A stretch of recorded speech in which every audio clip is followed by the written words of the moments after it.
That's good. Cool. Perfect. Here we go.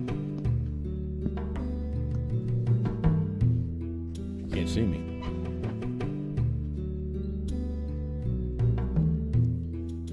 Still can't see me. Oh boy. Oh jeez. Why is it cut out like that? I see why.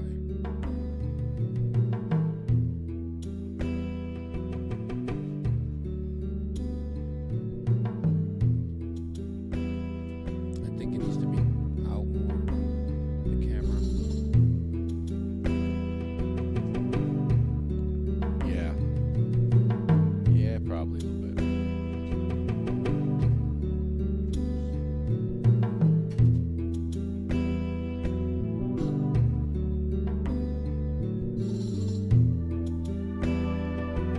I think you got it.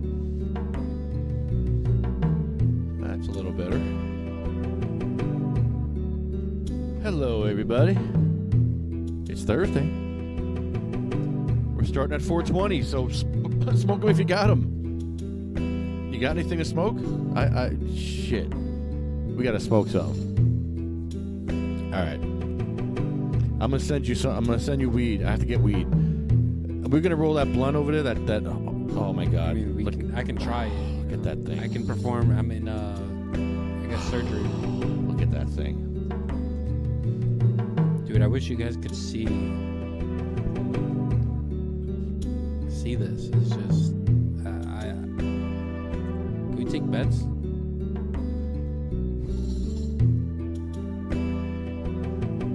What is that? Which one is it? Oh, this one, oh, that one. What's it called? The Cojito? Maduro? Culero? Is it a Culero? I think so. Is it a Culero? Am I saying it right? Culero? What's a Culero? Come on, you know what a Culero is, bro. A Culero. I gotta look this company up. It's a Culero. A crusty one. Wait, don't you speak Spanish? I do. What's Culero? So, that's more like, I feel like, It's something bad, bro. Yeah. It's really bad. We don't say that. No, you don't say that. We don't say that. Culero. No. Because it's okay. Like, you know how every like, Okay, see, that's not a word that they say in Argentina. No. Culero. But I think that's more like a Central American. It's slang. Yeah. It's culo. You say culo? Yeah. You say culo. So, culador. Culodor. Yeah. But it has the little thing on top of the E, so I don't know if you know. All right, that's a Maduro, I think. No, there's no M here. There's no Maduro? Little words, little letters somewhere. Cuellar. Oh. I believe O. Wait, let me see.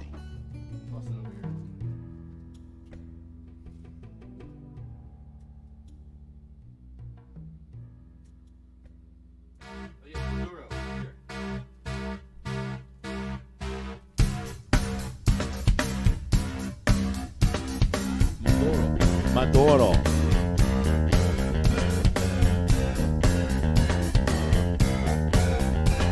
So we got a great show today lined up. We'll get to you in a minute. Chris Goldstein's calling in, and also Mr. Shirley from New Hampshire.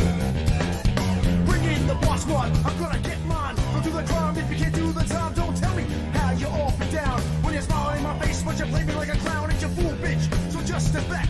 Or I'm mad dad when I come down straight. I thought you were my piece, but you play me out. Now I'm mad as hell, and I'm full of doubt. Who you wanna roll with? Who you wanna roll with? Correro. Let's roll. Who you wanna roll with? Who you wanna roll with? Correro. Let's roll. Let me get some weed. Oh, wait, I have to share this. Dude, they got a vanilla cream one. Or like a cream cigar. Revolution machine. For what people stay, they sway. For today is good as any day. Y'all feel slightly this, let's resist. Raise your fist and pump like this. Promises, promises over the top. Don't cross the line, but you know it's mine. Who you wanna roll with? Who you wanna roll with? Let's see. Let's roll. Who you wanna roll with? Who you wanna roll with? Let's see. Let's roll.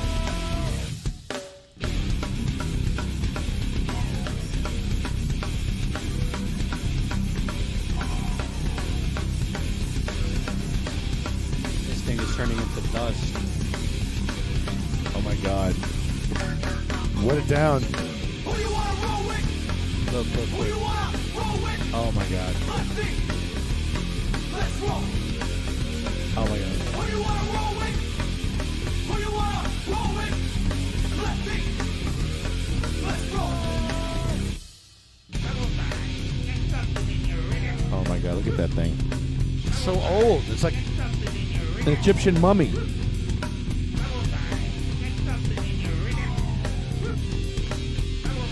Well, it's worth a shot. No. It's just Can we drill it out? flaking out. Can we drill it? Bore it out? No. Dude, this thing is a log. Knock somebody out with this. All right. Well, I'm gonna get some weed anyway.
I love that part. That never gets old.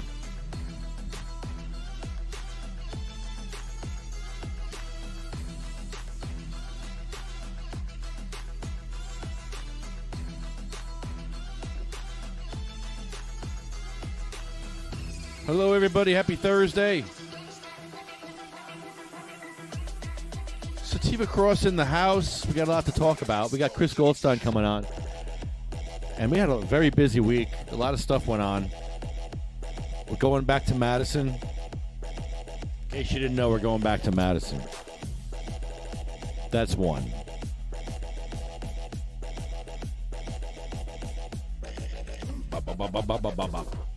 And if they don't know, now they know. They got a lot of issues in Madison. A lot of no fucks given in Madison. So we're going to go back there. There's a story that I want to talk about. I haven't even looked it up yet.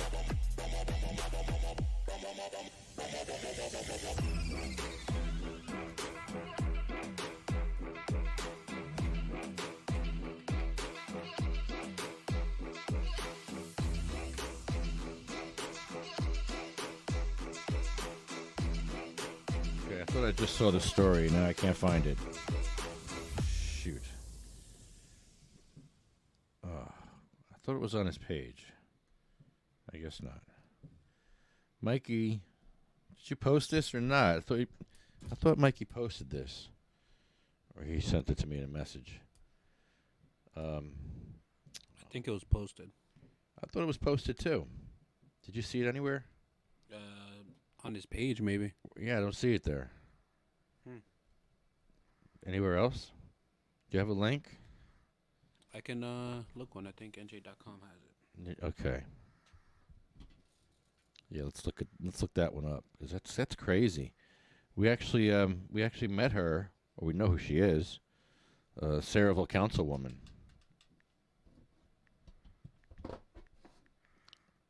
Yeah, Saraville councilwoman fatally shot. She was basically assassinated outside her home. She was shot a bunch of times. Oh, I'm not subscribed for this, really? I'm not subscribed for that. Great. How dare you? How dare you?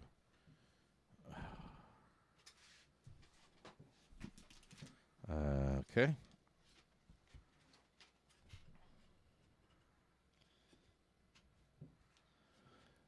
Saraville Council member Eunice Dwamfor, a Republican, won an upset victory for her council seat in 2021. Shot and killed outside her home Wednesday night. Police are searching for both suspects. Oh, so they know there's two suspects, I guess. Apparently they know there's two people. Prosecutor's office said police received a 911 call before 7:30. Shots fired on Samuel Circle. And she was pronounced dead with multiple gunshot wounds. Wow.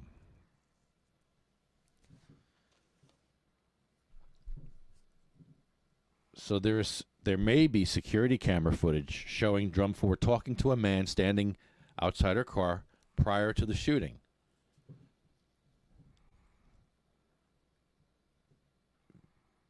Very, very crazy. Wow. Terrible.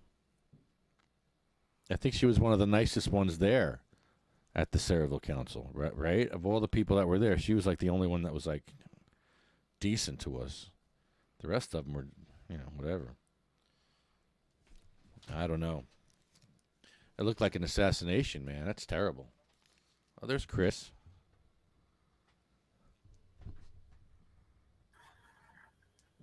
Hey, how are you? Hey, Chris, how are you? I'm good. I'm good. I heard you talking about the city councilwoman. That was just awful news today. Yeah, she was. We went to a couple of council meetings with her, and she was like one of the nice ones there. I mean, yeah, it's crazy. I think we were actually there when she was getting sworn in. I think we were there on her first day, I believe. Yeah. I was going to say she's right at the start of her career. Yeah. She was assassinated, man. She got a bunch of gunshots outside her home in her car. Like, what the hell is that? Yeah, people think that we don't live in the Wild West. We still live in the Wyatt sort of school of policing today. Never forget that the OK Corral was all about people not being allowed to carry their guns in town. Let me see. I'm hearing an echo. I'm going to fix that right now. Okay. All just right. so that should be better. I'm just making sure it's not just right in between these ears. Yeah, we're good now. Good, thank you. So there's a lot going on, man. Geez, there's always something going on with you, but man, busy week. Yeah, it has been. So what's been busy about your week? Well, me, I was in Madison last week, and they banned medical cannabis in Madison. Oh, I saw that. I did see that. You guys put up a noble fight. Yeah, absolute shit show. They have no wheelchair access, so we're going back there because their town had no wheelchair access to their front building. When you get there, they took away the Zoom access. They took away the medicinal. Yeah, there's no Zoom access anymore, so you can't take part from your house if you're in a wheelchair. So they're going to hit them with that, and then they also have they took away the medicine. They took away medicine. And they also have this really weird Wait. What do you mean? They banned medical cannabis again in Madison. You mean from when you say they took it away, did they physically take it away from you at the hearing, or? I feel like they did. Oh, it was more of an emotional takeaway, rather than one. Okay. The ban on medical cannabis businesses is interesting. I mean, do you want Curaleaf having more locations? I mean, Da. Right. Oh, it's Rocky and Bullman. No, we gotta do Boris and Roman. That's what we have to do now. Is instead of Natasha, it's Boris and Roman. Boris, we close shop in California. Yes, they pay $60 an eighth in New Jersey, Roman. We moved to Jersey. Yeah, and again, I hope people realize that Curaleaf was born out of the New Jersey limited permit medical marijuana program. I wrote about them when I was at the Inquirer in 2015, when they were a company called Palliatech, like palliative care, except put tech on it. It's real trendy. And they weren't the only. Do you remember Harmony Foundation was also a bunch of crazy Russians too? If you put into a Google search, 2011. Harmony Foundation, Russians. And you'll find this really good story by NewJersey.com reporters at the time who exposed the fact that Harmony Foundation was really just remember, there were only 6 permits allowed out by Governor Chris Christie originally in New Jersey. And 3 of them went to friends of his. Now, Palliatech was one of those groups. And then the other group, Harmony Foundation, was also one of those groups that was like, everybody was like, other people did apply other than these Russians. So, like Peter Rosenfeld, him from CMMJ. Yeah. Peter, I believe he applied with a very innovative scientific solution.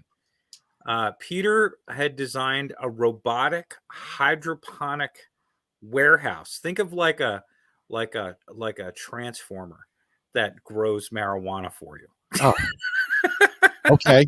It's my dreams. A really big one that fits in a warehouse. Oh, man. He had designed this really complex robotic machine that would hydroponically very efficiently grow marijuana in Camden at a very good price, because if you automated everything and do it out of a warehouse hydroponically, you can get it down to, pennies a pound. So anyway, so Palliatech was one of the original companies. And what's interesting, the other interesting thing about Palliatech before they became Curaleaf, they hired the very first director of New Jersey's medical marijuana program, a guy named John O'Brien.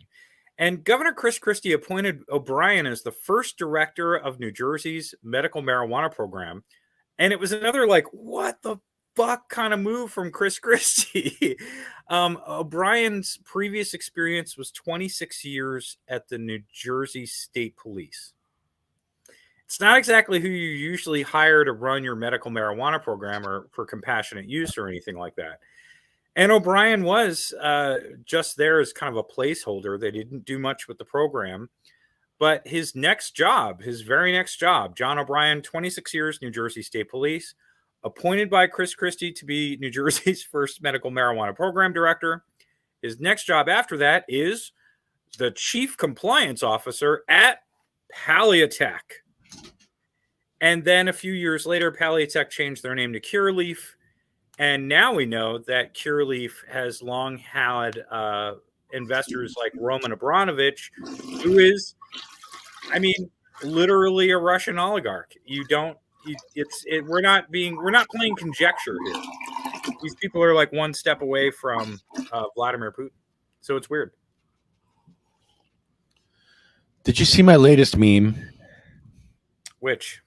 It was a really good one. It was Reagan saying, we're going to be bonging in 5 minutes. Are you biting my memes? I did a Reagan meme last week too. And then I had Lenin in the tomb saying $60 an eighth. I'm so dead. I'm so dead. The meme trend, yeah. I had Ronald Reagan with his famous chart when he's rolling out his chart, and I took that from the White House archives, and I memed that. It says Americans are spending too much money on Russian weed, and I swear to God, Tommies. like, at the same damn time, Wiz Khalifa. I mean, Matt Gaetz, Congressman, infamous Republican, crazy Congressperson Matt Gaetz, who is like the picture of what's wrong with the GOP these days. His company is Trulieve. Matt Gaetz is deeply connected to the medical marijuana company called Trulieve, which is the purveyor of Wiz Khalifa's weed. So, like, man, medical marijuana patients, you don't have much of a choice here in Pennsylvania, because for $60 an eighth, you can have Matt Gaetz sell you Wiz Khalifa's weed, or for $60 an eighth, you can give your money to Vladimir Putin. These are not great choices, I have to add. And Cureleaf, like, the Wiz Khalifa thing, Cureleaf pushes its equity. They have like a B Noble brand and everything like that. We have to really wonder, like, exactly what happened here. How many people, it's sort of like the art world and like when they fake the Rothko. Like, it is how many people are stupid and how many people are complacent and how many people are in on it. But nobody, I mean, you can't, at this point, the fact that Cureleaf is a Russian-funded company is a big elephant in New Jersey's room. I mean, where I live here in Burlington County, Cureleaf has a lockdown on both medical and adult use access. Got the dispensary in Edgewater Park, Bordentown, and Belmar. And I remember dropping patients off at the Belmar dispensary during the pandemic and complaining to the NJCRC and to the New Jersey Department of Health at the time, because in the middle of the pandemic, before vaccinations were out, Cureleaf had patients standing like 2 feet apart, packing them 60 people into a room at the time. I was like horrified, actually. So Cureleaf is long, in my mind, Cureleaf has long been, even when they were Paleotech, they were not a great player in New Jersey's program. Remember, Chris Christie sort of invented the multi-state operator. He invented corporate cannabis. So before New Jersey and Chris Christie got involved with New Jersey's program, there was a concept that people like Peter Rosenfeld might actually get a permit, that advocates and, I don't know, people involved with medical marijuana might actually get permits. But again, the first 6 permits, Chris Christie spent 3 years almost implementing the program. He openly bragged that he was rewriting the law through regulation. And when those 6 permits came out, 3 of them went to businesses that were friends of his. 3 of them went to other businesses that were friends of some Democrats. So it was a political giveaway on both sides. It was obvious. I wrote about it at the time. I think what's weird about today in 2023 is Chris Christie doesn't get the credit he deserves for inventing the MSO. I mean, we have to think back on what they said. Chris Christie said, "Oh, marijuana is bad. It's terrible." He was against legalization, 1,000%. But he was stuck with implementing the law. So he made it as restrictive as possible. And then he gave away what were lucrative state contracts to his friends who still own them. And then, over the years, New Jersey allowed these 6 permits to morph and evolve into some of the largest cannabis corporations in America. Pennsylvania did it too. Pennsylvania's 2016 medical marijuana law and it's really the most corporate friendly law in the country, other than, say, Illinois.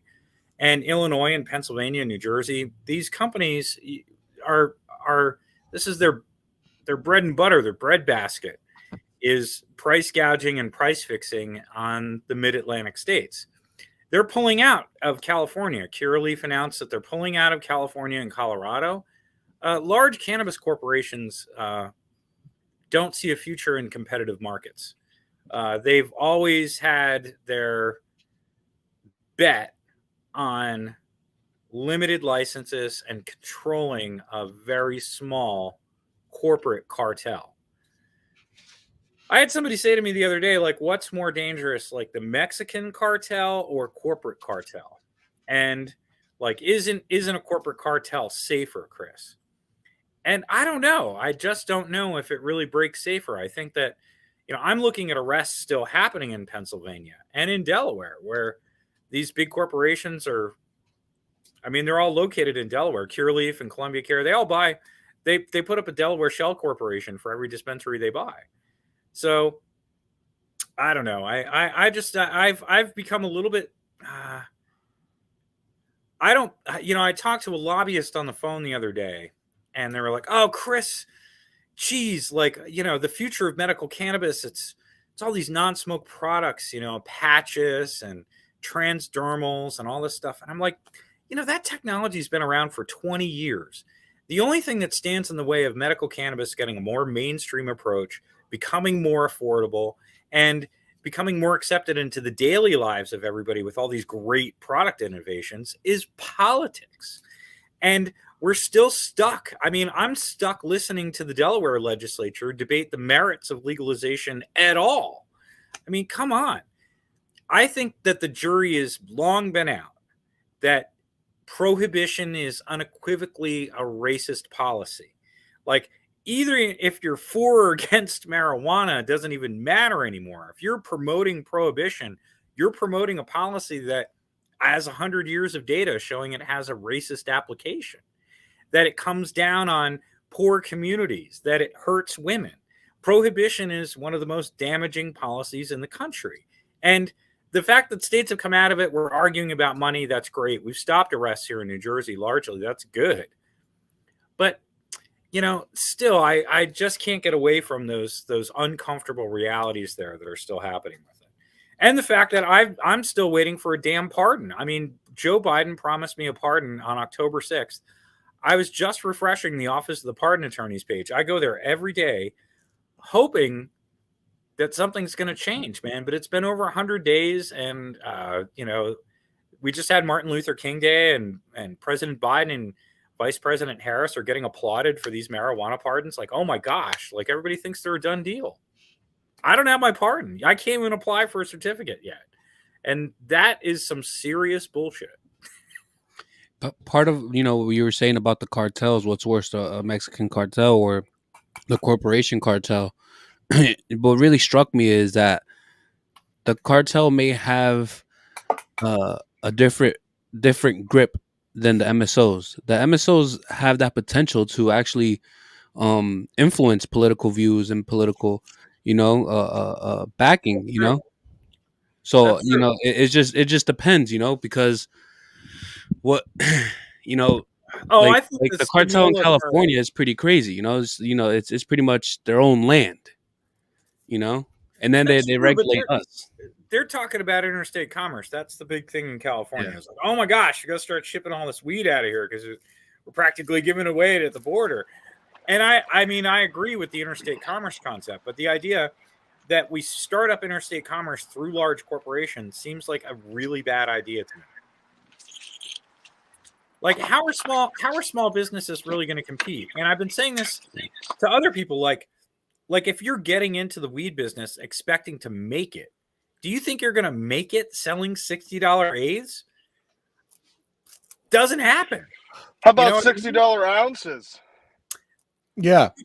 It's basic economics. Would you rather sell 10 $60 eighths today, or would you like to sell 150 $60 ounces today? Like, it is basic economics. It comes down to that. And the production cost of marijuana is really negligible in this equation compared to what the markup is. So anyway, the price is, I mean, when prices get out of control and governments are running a limited permit scheme, I think they should regulate prices. I think that they should basically say to dispensaries, sure, you can have a $60 eighth, but there better also be $10 eighths for sale every day as well. It's that simple. You just can't, you can't just go out there and open a dispensary that only has $60 eighths. That's opening a liquor store with only $1,000 bottles of champagne. It makes absolutely no sense. Really doesn't. Derek, thanks for joining us, Mr. Shirley. We got the two best meme makers on the internet right now. The two best meme makers. You guys are, you two are killing it right now. I'm telling you. Well, it's for me. The memes are just a traveling platform to get the right information across. I wish I could just post a bill and people cared as much, but people don't. They need it in a meme form to even give a shit. You need to be entertaining, which is what you do. You guys entertain and you educate, which is great because education comes along with that, which is important. Yeah, it's either a meme or a 30-second clip. Absolutely, and it's one of those things where, you know, people don't even understand how much that's one reason why I like to post my testimonies, because especially here in Maine, I know those state websites, you know, don't get shit for views. But I know if I post like my public testimony, that doesn't only bring awareness, it always crushes the views of the state site, which is good because that's like the niche of people we want to try to reach to actually care and fight for the plant. You know what I mean? That's like the biggest hurdle, is sometimes just getting people to show up and fight, because a lot of people don't even believe that they can. Right. And by speaking out like that, even if, you know, like for example, for myself too, when I go to town meetings and stuff, like, you know, sometimes I'm the only one speaking, you know, but the next time I go, there's always there's always one person that got motivated or influenced by wanting to do the same thing, to speak out, you know. Sometimes that's all it takes, is a little spark, and then you have a fire, you know. No, absolutely, and that's the big thing that like a lot of people don't like understand too. Definitely in smaller states, I can't speak for New Jersey because I know you guys are definitely densely populated. But like a state like Maine, dude, like 20 people showing up at their state house for a bill can make a huge difference, like astronomical. And it doesn't even take that many people, and that's what's the most frustrating part to kind of let people know. Is just like, hey, I know it's a shot in the dark, but it's kind of like Dumb and Dumber. It's like, you're saying there's a chance, and it's just like, you know, like, yeah, I want to take that freaking chance, even if it's 0.1%, when I'm like trying to fight these corporations. Because at the end of the day, you know, I literally watched them try to force overregulation in my state via lobbyists, and we kicked their asses a few times. And you know, it's one of those things where, you know, we're people in Maine at this point, we're ready to rock and roll. Like, I know there's another guy that I up here in Maine who's actually going out to Hawaii right now to help the Hawaii medical battle. I'm actually going, as you probably already saw, I'm going to take a trip out to New Hampshire on February 9th to help to get home grow rights for their patients. Because it's one of those things where medical patients isn't a state category as much as they want to categorize it as that. Medical patients is a national thing, right? And that's what people don't understand. Like, if you're a medical patient that uses cannabis, you are under that medical umbrella of a cannabis user that uses for medical use. There's not too much difference between me using cannabis for medical use and someone in, you know, Pennsylvania, New Jersey, etc. You know what I mean? We're all fighting more times than not for the same foundational things. Yeah, there's my rant for a second. Someone else can talk. Thank you for your service. Yes, thank you. You're doing amazing work up there. Yeah, we need to find a way where we Thanks. can, like, you know, down in Maine and in Jersey and out in, like, you know, California, Oregon, all over. We need to get together and, you know, do something big, you know, fight for all of us, because there's still those states that, you know, well, even here, they're still locking people up. Well, I always said too, I kind of want to meet in DC and have like a cannabis media convention, memer convention, and get like all the great cannabis memers like all in the same spot and trick them to go to the DC White House not White House, but go protest. You know, it's about really, no one really wants to go do the dirty work when it's time to do the dirty work. People just want to talk about doing the dirty work. Well, I got to be honest with you. Like, I have done a lot of protesting and organizing over the years, and the results. I have much respect for you, by the way. Well, thank you. But the concept now today, like I had the lobbyist I was talking to the other day was encouraging me to stage protests for home cultivation here in New Jersey in front of certain Senate offices, and I said, you know, I would love to see the paid lobbyists go do a protest one day. I would love to see a group of paid cannabis lobbyists out there holding signs one day, because I'd love to see it. We have been out here as the volunteer community building an infrastructure for these corporate jerks. So now I just don't know about deploying the goodwill and nature of a volunteer community to go out and engage in that. Protesting is like, yes, we're protesting, but it's almost like we like you. I think about Ed Fortune and Governor Chris Christie. You know, when they would like do their in-person sparring down at New Jersey 101.5 and crap like that. There wasn't just hate there was love. You know, they loved each other a little bit. Governor Christie and the rivalry, they really loved each other a little bit. I swear to God. Hell, Valentine's Day, they send each other chocolates. But that's sweet. It'd be sweet to think of. But Governor Chris Christie shopping at Walgreens, going, I'm gonna get the Ferrero Rocher for Ed this year. He's earned it. But you know, but that's the thing. I don't know about deploying our resources in that way anymore. I think that we have to be more savvy. Like in regards to our blockage of home grow here in New Jersey, it comes down to one state senator, Senator Nicholas Scutari, and no state senator. It's the whole democratic system's designed so that not one politician holds that much power. But this guy is hanging on to it here in New Jersey. And I actually think that he's crossed some ethical lines. So I think he should recuse himself. That's what I've been suggesting to other state senators here in New Jersey, is that Senator Scutari should he's brought up enough ethical questions advocating for the industry. He says that he forced the New Jersey Cannabis Regulatory Commission to issue the first round of permits to the companies like Curaleaf and Columbia Care. Oh, man. Yeah, even if it's true, it's definitely an ethics violation. If it's not true and he's boasting about it, it probably is an ethics violation too. That's terrible.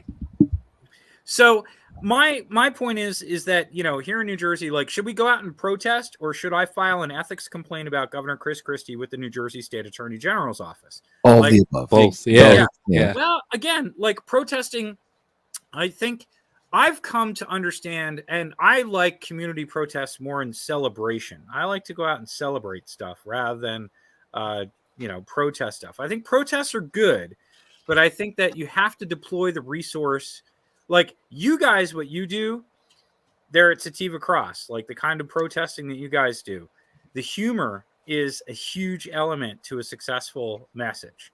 Like in 2023, you cannot go into doing direct action without a strong sense of humor.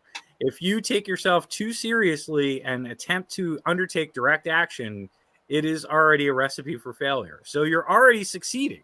You know what I mean? Like you're winning already for yourself when you have a smile on your face when you're doing it. So that's what you guys do that's unique.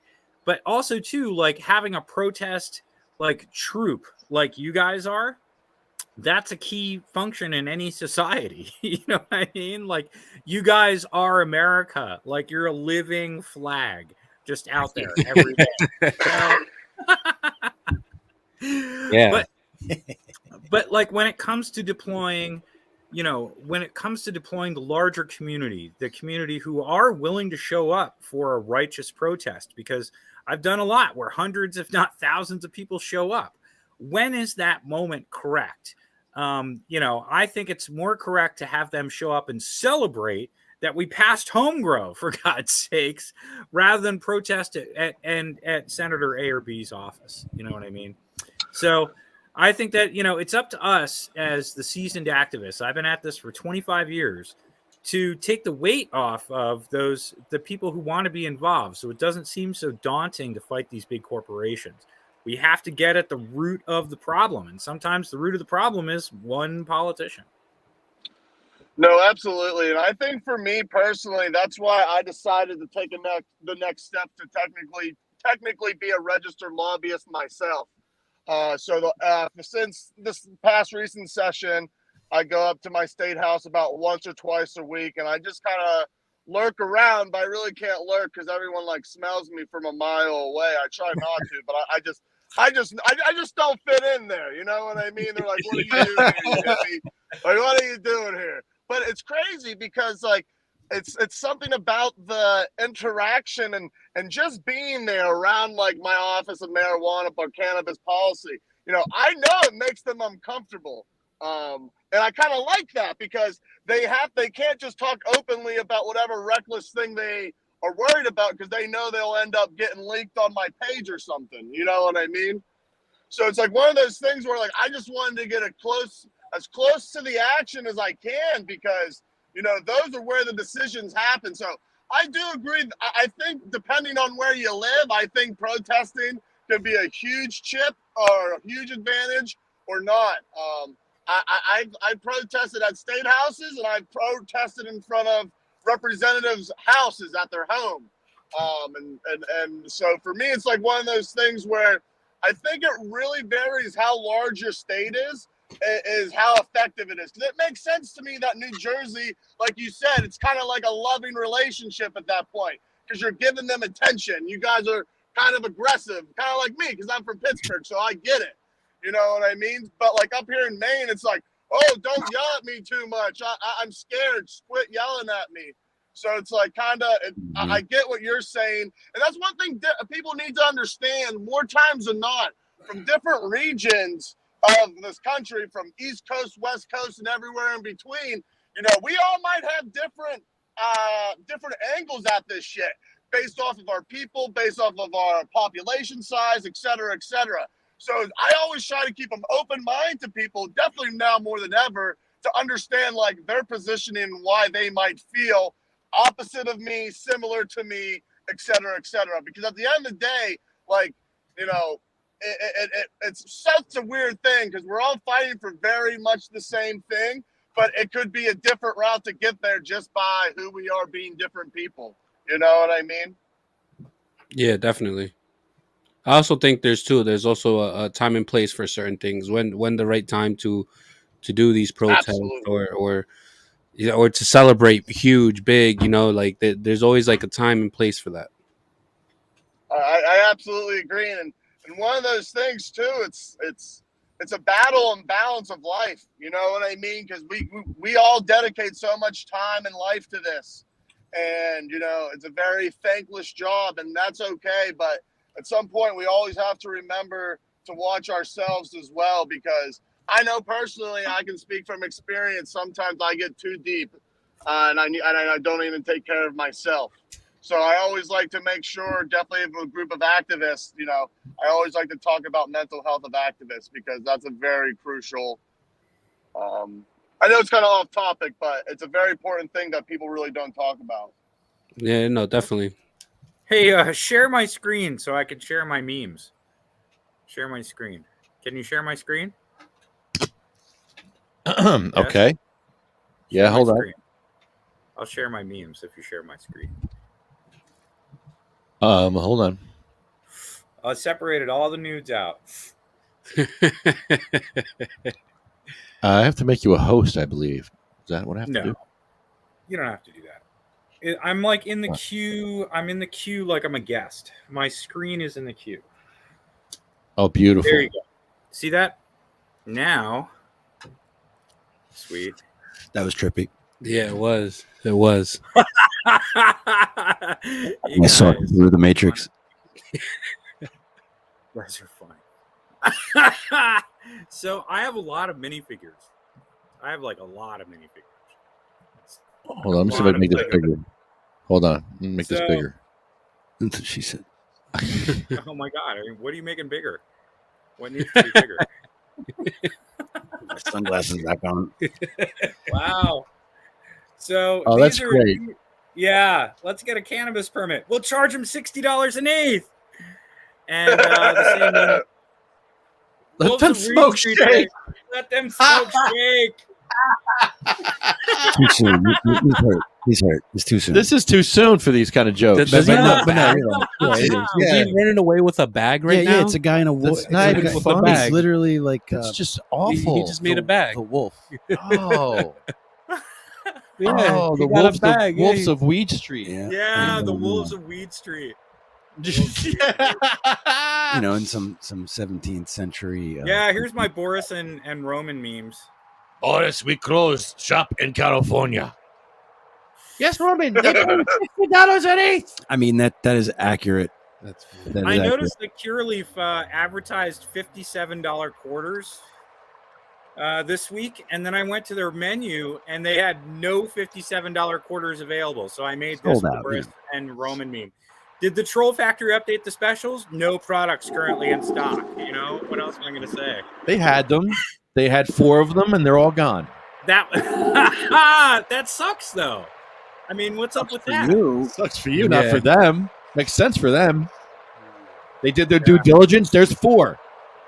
Oh my God, you guys. Hold on, let me open this one. So this is the other thing. Governor John Carney. That is a picture of Governor John Carney, and I'm calling him John Privilege Carney. If you recall, he actually vetoed a bill that would have stopped marijuana arrests last year, which is kind of crazy. Delaware activists are really hopeful because 2 bills passed committee last week, and they're moving forward, so they're hopeful that these bills will pass again in 2023. But Governor Carney, we don't know if he's going to actually not For veto 1 the ounce? bills. It's going to be crazy. Wow. I mean, For 1 I ounce. can't imagine. Yeah, 1 ounce. And when I heard a House floor vote about that this week, and during the House floor thing, they were like, "Oh, where did you get this 1 ounce?" And they were like, "The Marijuana Policy Project." I'm like, "Okay." If you'd asked normal, we'd have said 10 ounces. crazy. So this was my real famous meme this week was Senator Soprano. Senator Soprano. Ah, yes. Doesn't Scutari Yes, I look saw like that one. doesn't Scutari look like he was the Undertaker in like Bergen County or something? Forget about it. Yeah. Oh. He It's does. like that one He guy looks- lefty. Booze. We got booze here. Get your Yeah. booze. Sorry, no, he looks like he's selling you a pizza right there in that picture. That's actually from his own Facebook page. So Yeah, I wouldn't trust that pizza. Yeah. That face. would you buy a car from this guy? I mean, I would. Yes, that's what they look like when you go to buy a car. You know, you don't have a kid. You know, would you buy a $60 eighth off this guy? If I I would was expect 25 or under, I probably wouldn't know any better. Yeah, this guy he man. gives you that look after he sells you the $60 eighth. So yeah. He's like, yeah. Yeah, It- fuck that there's- guy. You know, I talked to a couple of lobbyists this week, and they were both like, "Oh, Chris, you know, this and that." And I was like, "Look, I've spoken to as many members of the legislature as y'all have. They all say the same thing about the home grow bill. Senator Scutari, he is the one thing standing in the way of the home grow bills. And again, no senator should have that much power. The other thing, talking about the Cureleaf thing, you know, they're all blaming the prices for street weed. You know, corporate cannabis is all like, "Oh my God, like My the fault, illicit sorry. market, it's so less expensive than us." But, you know, street weed is just street weed, like that cat right there. So what else did I have this week? Oh, yeah, there's a picture of a seal that I took in Maine that I turned into a motivational meme. Horrible. That is beautiful. Where in Maine?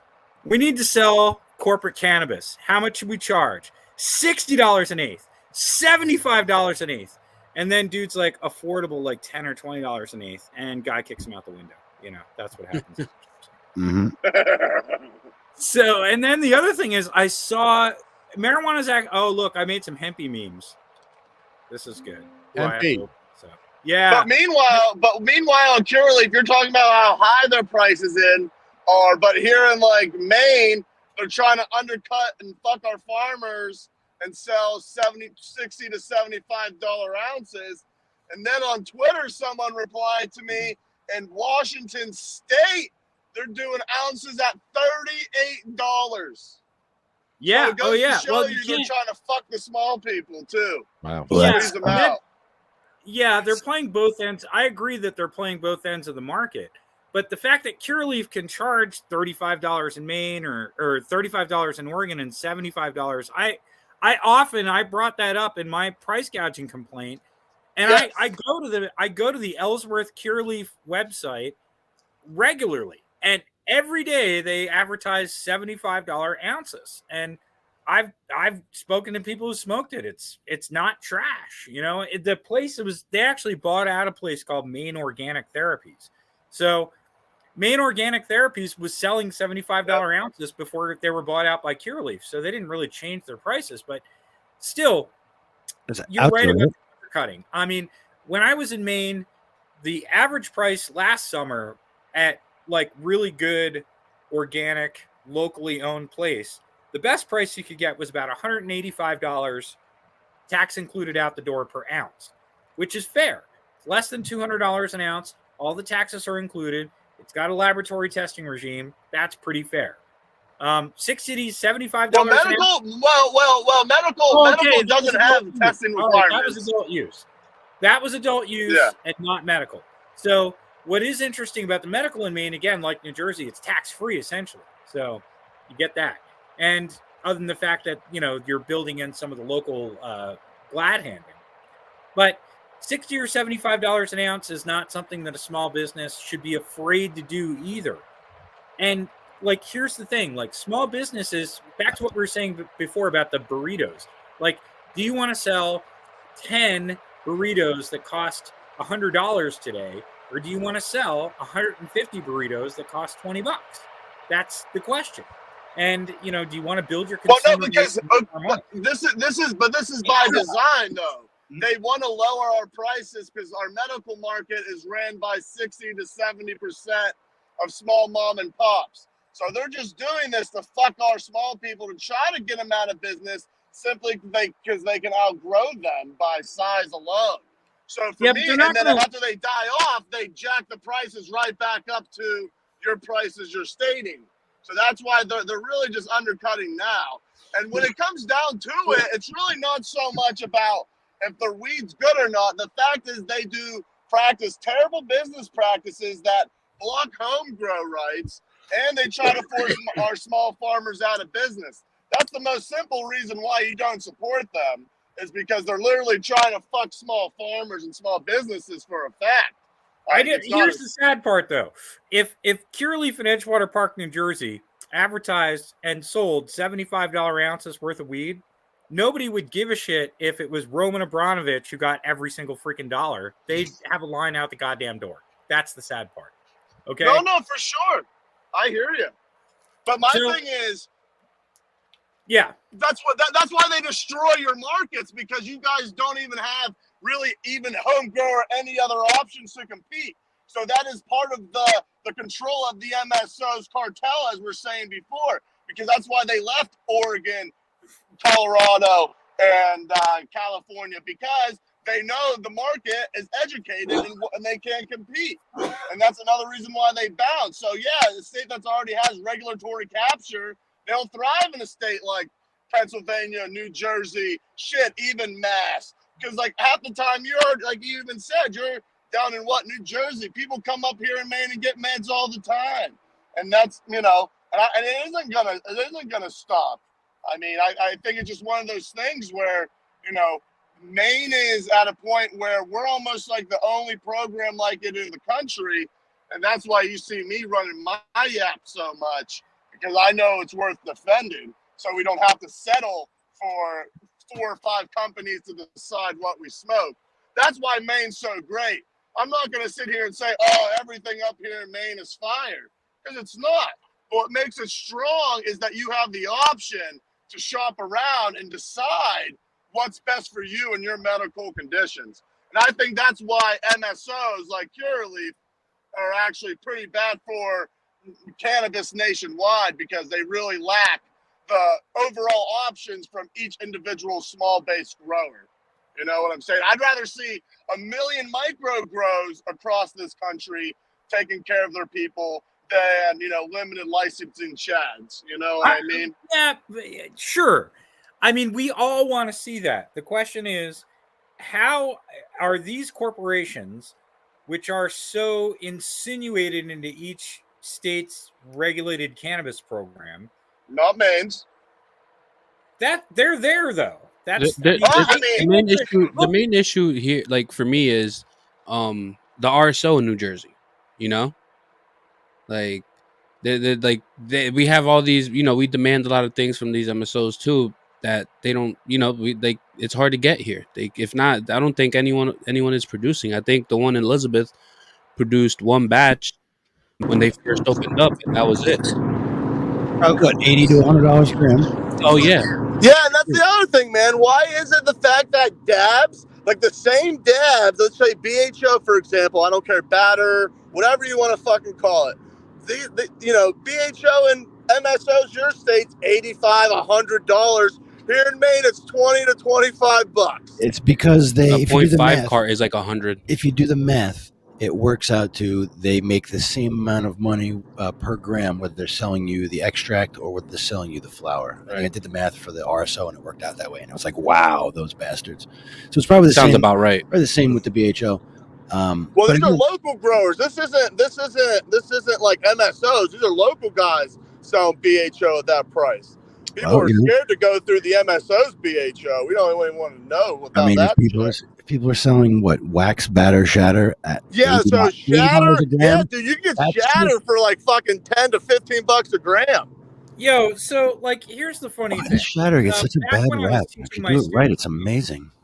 When I was teaching my students the economics of cannabis production in my class at Temple, I pointed out to them that one of the reasons that New York and Pennsylvania were happy to pass, essentially at the time, oil-only laws that excluded flour, was that they had a better markup and a better production run on making those concentrated products. I think the sad part today is that I consider those concentrates to me, a dab pen is pretty much like especially a disposable vape cart. That's like the Subway tuna fish of a cannabis product. Yeah. Absolutely. Yeah, it is, but it's the most sold thing. Unfortunately, I agree with you. It's mints as shit, but it's probably like the most sold like a Subway bun. Remember that thing with the dough stabilizer? But that's the thing. But that's what they're charging a premium for. Yoga man. I want to remind everybody that gold is still like less than $60 a gram. So like, if they were giving away a gram of and again, think about that. Think about all the energy and time and effort it takes to discover and mine and refine and transport gold and all that stuff. And it's less than $60 a gram. How the fuck are they charging $100 for a 1 gram cart? It's just can't nuts. Smoke gold. Well, you might as well. I'm gonna, again. I mean, I guess you could if you tried. But shake. So. Oh my god! Now I'm not in memes anymore. I gotta get out of here. All right, are you still sharing my screen? No. Want me to? I mean, so I'm sitting here looking at pictures on my own. Thank you. I mean, gold is up from the summer. But. Hold on, I see it. Go back. Who was that? Yeah, that's Roman Abramovich. That's the guy. He is an actual Russian oligarch, and he is the one who's been traced to funding Palatech. Curaleaf. He's behind borders. Well, he funded Palatech, which became Curaleaf. Well, I told that story before. They were a New Jersey company, and they actually hired New Jersey's first medical marijuana program director, a former state police guy. And what about Matt? It's always the police guy. Yeah. I did this meme this week about Wiz Khalifa. I mean, I did several Wiz. Are you still on my screen? Because I'll show you the Wiz Khalifa. Yeah, I see it. Yeah, here's Wiz Khalifa meme number 1. That's all the Republican presidents laughing. It's Wiz Khalifa meme. Wait, that's the Wiz Khalifa meme. Wait a minute. The Khalifa's weed is in New Jersey, really? Or it's a True Leaf in Pennsylvania. Oh shit! Good for him, that bastard. But it's Matt Getz is it's like Matt Getz is selling. Would you buy Wiz Khalifa's weed from Congressman Matt Getz? I mean, would the average person probably? Because we're insiders and we take. I don't understand why people care around a celebrity's name and weed, bro. I just don't get that hype. That's a good one. It's like I don't even care if it's Snoop Dogg, Wiz. I don't give a shit. Like how big your grow, how green your grow. He can afford it. I'm sure he's smoking good shit, but he's also a businessman, and I don't know what kind of philanthropist Wiz Khalifa is. No offense, Wiz, but shit, he probably just He would probably sell us trash if he could make money off of it. Bro, I love Wiz. I'm from Pittsburgh, dude. He's from Pittsburgh. I saw that motherfucker when there was like not even 50 people in the studio or This is my point. bro. Like, Back there in black and yellow. I remember. How could it possibly be good that Wiz Khalifa is repping Matt Getz's marijuana company? I can't see any of this being good. They're just all shills. Whatever. How is that good? Like, I want to see Wiz It's like- Khalifa It's representation, you know. I power. think more in like in the black community too. You know, like getting cool with a representative too. I mean, if that's the way it works, then I guess that's what they're doing. But like, I mean, it could be for many things. Let them smoke shake. Like you were right. Like that's what it is. I definitely wouldn't get it for 60 and 8th. Put Wiz Khalifa on Marie Antoinette's head and say, "Let them smoke shake." Is that what it is? Oh my god. Yeah. Well, I might be able to do that. I can do that in Lego. Am I getting my history correct? It was. She said that thing. So this was. I want to point out this was my legacy buy this week. I got a quarter ounce of Gorilla Glue. I got an 1/8 ounce of gelato, and they gave me an 1/8 ounce of free buds, and it cost $70. Where do you live? That was some ominous shit right there. Where do you live? Like, bro, see, like, I hear that. I'm just like, ugh. I don't want your Where street you address. live? I mean, what municipality are like? I'm putting up a Google map right now so you can come get my weed. Matrix. No, that's not what I meant. No one's gonna come get your $70 worth of weed. I know. There it is. No, I was gonna say maybe if you need, some. Hey guys, thanks for having me. I gotta head out. Derek, thank you, man. Thanks, man. Thank you, man. What's Have a good day. Good luck, brother. Anything you want to shout out? Did he leave? Okay, he's out. Yeah, so $70 worth of weed, and you're still on my screen. I'll go back and show you a picture of my $70 weed. So I haven't been able to get to. I guess they put out regulations for lounges in New Jersey. Yeah, I was interviewed about that for the Inquirer. The lounge rules are interesting. I mean, on one hand, you guys were at an event. I helped give them all their ideas for as far as what their outdoor smoking section should be, right? That 420 Expo thing. Yes. So imagine something like that exists sort of every day. That's kind of what they're talking about. They're allowing outdoor. This is it, actually. Look, here's my quotes for the Inquirer. So right now, they're going to prohibit food and drink production, like from happening in the lounge. Like they can't sell it, food or drink in the lounge. You could have a food truck parked in front of the lounge. Makes sense. You could have deliveries of food to the lounge, but here I'll close. Can you, as the lounge license holder, own the food truck that is parked outside, or that has to be a separate entity? Sure, you can. Here, I'll stop sharing my screen. You can get us off Infinity. Oh shit, that's so trippy again. I'm on Infinity screen right now. That's what it looks like to me. Yes. Cool. There we go. There's your studio shot. I mean, because you can own. Yeah, the lounge provisions are interesting. So that everybody's clear, you can't even apply to get a cannabis lounge in New Jersey unless you already have a dispensary permit. So you have to have a retail storefront permit in order to apply for a cannabis lounge. So end of story.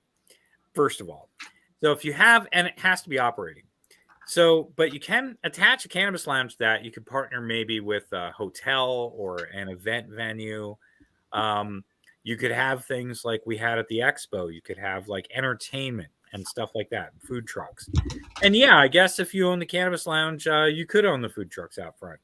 But right now, that's how weird the rules are. Like, wouldn't it be easier in New York, for instance? Like, they're not limiting it to the cannabis retail owners. Like, if you own a restaurant, you could potentially get a cannabis lounge in New York one day. You don't have to already have a retail permit, which is pretty cool. That opens it up to the entire restaurant industry to incorporate cannabis lounges up there. I think they should probably do the same thing in New Jersey. I mean, I'm sure they're afraid every restaurant owner will open a weed smoking section, but why not? That would be great. That would be Yeah, great. If you, you could know, smoke weed in every restaurant. I think that like the main hurdle for that would be towns individually. You know, the municipalities with them themselves. That would be a big issue. But that would drive it, though. I mean, imagine. I mean, that's the problem right now. The only pressure on towns to change their tune are from consumers who aren't vocal enough, and from the very small group of people who are trying to open a business there.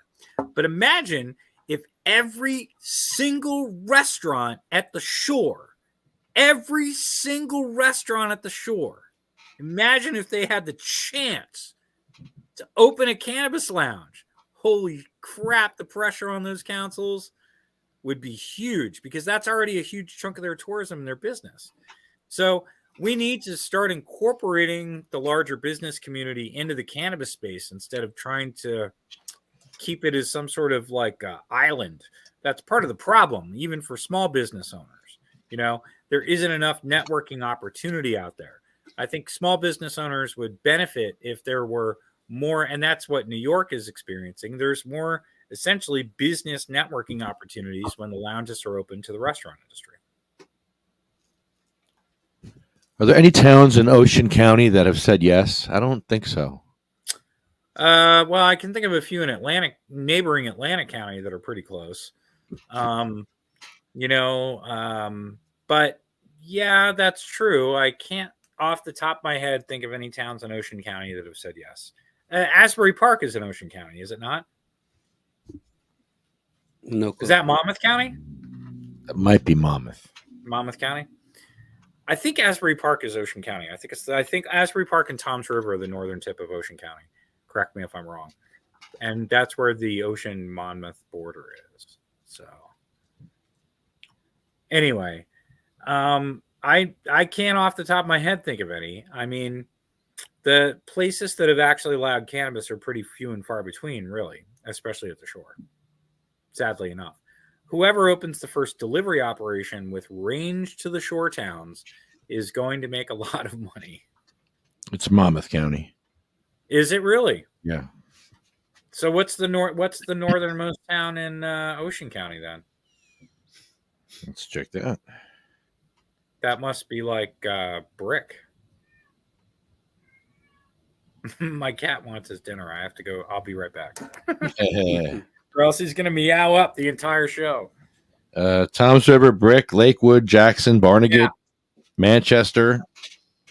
So Brick must be, because Brick is right there. So that must be about the most northern shore town right there. Yeah, that's interesting. A lot of people have asked me about this. And again, a lot of potential small business owners have kind of quizzed me about, tried to get a little info here and there about what's up. It's really difficult. I testified about this time last year. I testified with the Princeton City Council in order to try and allow cannabis businesses in Princeton. And like many communities, they won't, they basically see it through the lens of only allowing retail storefronts. They won't even consider delivery businesses and stuff opening, which is strange. I'll be right back. You have Little Egg Harbor. That's the northernmost one. Lefty. Oh, that's Little Egg Harbor Township. That's different. Little Egg Harbor Township. That's different. Oh, there's weed over here. I'm from New York. I don't know any of this shit. Oh, that's shore. That's shore stuff. You'd be a Benny down there. They would call you Benny. Yeah, I know what a Benny is. Yeah, that's what you would be down there. Yeah, I know. See, that's interesting. The lounges and stuff that's all coming together now. I mean, you're a Benny even if you've been going there for like your whole life, right? I'm from Bayonne, so yeah, Bayonne, Elizabeth, Newark. Yeah, it's a Benny, Benn, New York. Yeah, on the train. What is that short for? Benny, it was the stop on the train, right? There was an acronym for the stop on the train. Benny is Bayonne, Elizabeth, Newark, New York. Yeah. Well, I knew it was an acronym, but I thought that had to do with like so they're literally the list of places on the stop at the train stop. Really? But hey, whatever. Okay. Either way, either way it works. Shit. Either way, that's what I am. I live in New York. New York. Who's this go to? I'm sending it to you. Just Adam. Can you send it to him? You could probably send it to him on a side quest there. You could. There's a dead end street right near me. Yeah, make a left turn right there. I took the alley. You went behind that house. Yo, all right. So today was the very first day I ever showed up where there was a space right directly out front. Wow. I Nice. parked over by like halfway up the block. Yeah, it's rough sometimes. It's because it wasn't so late. Yeah, everybody was already home. Yeah, yesterday. and also I got that little car, so I could park right behind this whatever's parked right in front of your house, right behind there, and still fit between that and the crosswalk. It would have been nice, but I guess I played it too safe and didn't decide to go around the block. I was like, "Ooh, a spot! It's never Yeah. open." Boom! I just took it. Yeah. Especially around here, it's like So- city. Oh yeah, dude, this is crazy. Shit. Yes. So, what do you guys want to see out of a lounge? Yeah. Like, what kind of if there were a cannabis lounge up the street from you, what would make you go in? And, There's hang out there regularly. two Well, different. it depends. Are you asking a patient or are you asking a recreational user? He's asking me. I guess generally, you know what? Because it will kind of cater to both. I mean, you would Right. expect that because again, I mean, it will be cannabis friendly space, and even as a medical consumer, or in those situations, you might be like run out of a Pizza Hut or something like that. So I mean, an arcade with couches sounds good. Something that's the basically analogous to a bar would be good. Maybe have So- some books there something that's- too as well. Something that's like a coffee shop, like Yeah. Amsterdam, like actual coffee as well. Like weed and coffee goes great together. So like, there's a handful of different viable models I think can coexist all on the same street, depending on what time of day it is and what vibe you're into. And that's the other thing too. Like, are they going to allow, like allow us to put like a screen, maybe a video games, or Well, thank you. Like, If it's a lounge, why not? Like you're not eating it. That doesn't break the laws. Like not serving food.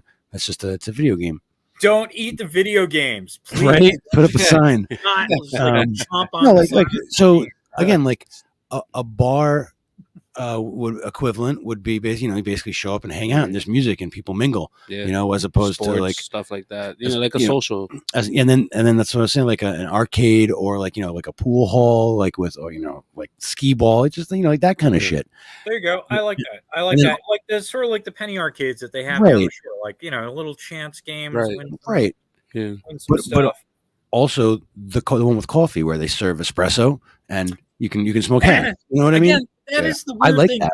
Yeah. The big thing about the Coffee rules and is that all the food or drink has to be delivered or Well, placed out. whatever. Put the espresso machine on the outside, like an outdoor kitchen, like or an Yeah. outdoor shower. Just Outdoor like- kitchen is a Hey, workaround. Yeah, hey, just hang it out the front of the window or something. Outside. Okay, now it's outside. Now what? I mean, Yeah. but, no, that's the one that I would probably patronize the most. If I could stop in, hang out, drink coffee, and smoke weed in the building, that would be great. Because I already do that now at my local coffee shop, except I have to hang out outside. yeah. Yeah. What about And then with the bar Or just environment, getting it delivered will be. I I, would- think would I be would- the thing, you know how many people because you can don't walk in drink? with it. It's but just only you can't smoke? supply it. Yeah. Well, think about like the culture of where do you go to socialize with other people who enjoy weed the way that you can if you enjoy beer. You can just go to a bar and get drunk with a whole bunch of people who are like, yay, whatever. But I don't know. I don't go to bars anymore. But if you had something analogous with cannabis, then you would also have that same opportunity for like analogous socialization, which I don't think that really exists, and I think it's a detriment to the cannabis consuming, demographic. Where do we go to hang out with like-minded people? Right. Like there isn't some place where you can just go. Yeah, a point actually when we were doing doing the town meetings in Dover, Kevin actually brought up a good point. Like, talking about like-minded people, somebody that's depressed or in depression, where do they go to consume weed if they don't do alcohol or anything else? How, like, if somebody's feeling like where would they go? And if cannabis is the way of, I guess, medicating. Where would you go? A nice place to socialize would be great. It could make a big difference. Well, I mean, they've also studied that the opposite of so that they've studied the rats or mice or whatever with addiction, and that the rats will starve to death by drinking the cocaine water when they're by themselves. But if they're with a whole bunch of other rats in a social environment where they can hang out, fuck, whatever they're because rats do, they don't bother drinking the cocaine water. Yeah. So I think that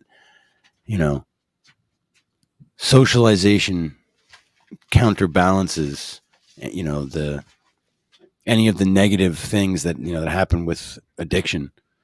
You're not. So if you have some kind of depression or whatever, and you got to go medicate somewhere, being around other people is just as important.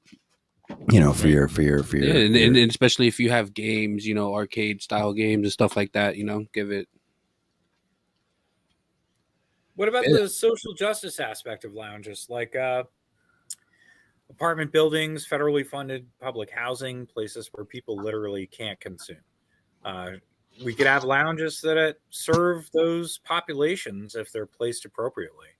Like if you open a lounge next to the biggest public housing in Jersey City as a place where people would have safe access, I'm sure it would be frequented. But I'm also absolutely positive that that's not going to be the first version of the lounges, unfortunately. It's probably going to be much more geared towards entertainment in yuppie towns. I mean, I did like if I was going to fancifully think about what you could do under these rules, I thought about like cannabis campground. Like you could have a place that had ice cream trucks and a lake and picnic tables and have people smoke weed outside all day, all night, and that would be great.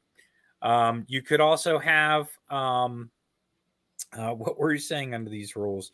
Like you guys said, like a penny arcade, something that's set up much more like an actual arcade where people win prizes and things like that. And then finally, it could be a simple music venue. You could bring celebrities in. Wiz Khalifa could come and play and smoke weed all day. Tommy Chong could sit there and do a comedy set and then sit there and smoke weed all day. That would bring people to the venue. Well, I mean, you already have these things going on in the gray market anyway, so that they're viable models. Like the weed friendly comedy thing. Like that, there's people like to hang out and smoke weed and watch TV. So or a person or music. So those are all definitely things that should come to pass. Well, that's what's weird. Like the question is, can you do it under New Jersey's rules? You could definitely get away with all these great ideas under, and like a sort of like much more, I don't know, freer concept under New York's rules. But New Jersey's rules for cannabis lounges are sort of like turning into everything else. Like right now, if you walk into the corporate dispensaries, they're about as exciting as the Commerce Bank lobby in 1993. I mean, seriously, there is no flavor to these places. You would not want to spend any more than 10 minutes there. And there's nothing that says like hang out. It's all like get your weed and get the fuck out. That's the whole vibe of those places. It's like the uncomfortable office chair. It's to make you get up. That is funny. But can you imagine if they turned like one of the Columbia Care Curaleaf locations into a lounge today? Like that's, I'm sure what they're thinking about already. Like, oh yes, we'll just buy an old CVS and turn it into a lounge with some folding chairs. Like, I think that these corporate bastards are actually thinking that they're going to get a lounge permit and it's going to look like, do you remember, did you fly through like the Houston, Dallas, or St. Louis airport in the early 2000s? Do you remember the smoking chambers for the cigarette smokers? They were like glass cubes in the center of the terminal. And you'd walk in, there'd be like 70 people in there that you could barely see. And they were all just surrounded by this thick wall of tobacco smoke. I can imagine that they think that they're going to do that to us with the cannabis thing too. You know what I mean? Well, I can't wait. Wow. Why don't they just That's like watching somebody hotbox a cigarette in their own car. Oh. I would need goggles. Yeah. Or like somebody smokes a blunt and doesn't realize you have to hollow it out. No tobacco allowed. So the other thing about lounges is should you have to show weed to come in? I mean, do you want people just showing up without any weed and hanging out at the lounge, hoping that somebody smokes them out there? Or maybe there should be a section for those people. It's sort of like a dance floor. And like the people who show up without weed can show that they're available to dance with the people who do have weed. No. Didn't you say that you have to have a dispensary license, so you can only get into the lounge after purchasing something at the dispensary? Then they remove the velvet rope and let you in. Like now you may enter. Yeah. They can't do that. Actually, the rule says that they're not allowed to do that. They're not allowed to like they're not. And that was the other question. Like, can you bring underground weed into the regulated lounges? Oh my God. No. Well, yeah, right. So how are they going to check that? How are they going to tell where I got my weed from if I already roll it into joints to bring and smoke it at the lounge? Just seed to sale smart particles on every flower. No problem. Yeah. Just they're biodegradable. Smoke them. It's fine. Smart particles. I love it. That's the THCA, right? That's. I mean, yeah. Technically, but You have to quote Adam when you use that in your article. Oh, that was fucking funny. Yeah, I mean, hey, I would do it for those fascists. How will they tell? No, I think we should definitely. I think there should be two sections of the lounge. It should be the people who have the weed and the people who are waiting to buy the weed or whatever. Well, you can't do it like membership basis. You mean like picking like team members on a like a middle school kickball team? Like, I'll take you, and then you pick some guy and he comes in and smokes with you. Like, what do you mean? They're not allowed. Actually, interesting enough. So to answer your question about the club thing, not really. There's supposed to be a public space, so you don't need a club membership to walk into a Starbucks. You know what I mean? You don't need a club membership to walk into a Denny's, and you shouldn't need a club membership to walk into a cannabis lounge. You just have to be over 21. So no. Can they operate like that? I'm not sure. They're supposed to be public spaces. I don't think that they can. So they can't have a club membership kind of a thing. Like, part of the club membership, maybe you get a certain secured spot. Yeah. You always have to point. them. You know what I mean? Like, I want to point out that would be separating the. That's true. You could have a VIP section. That's right. You're talking about like a VIP section. Yes, yeah, but whenever you can come in, it's not like whatever's open in the because I'm sure sometimes they'll get full like on a Friday, Saturday night or something like. Well, you hope they do. I mean. The dispensaries that are open in New Jersey, they had like 1 or 2 days of like long lines. They haven't been really that full since. You know what I mean? And they're few and far between. I think the price is keeping people away. That's the other thing that, they're supposed to be publicly available spaces, so they can't really charge admission, like a cover fee every day or have it be like a club.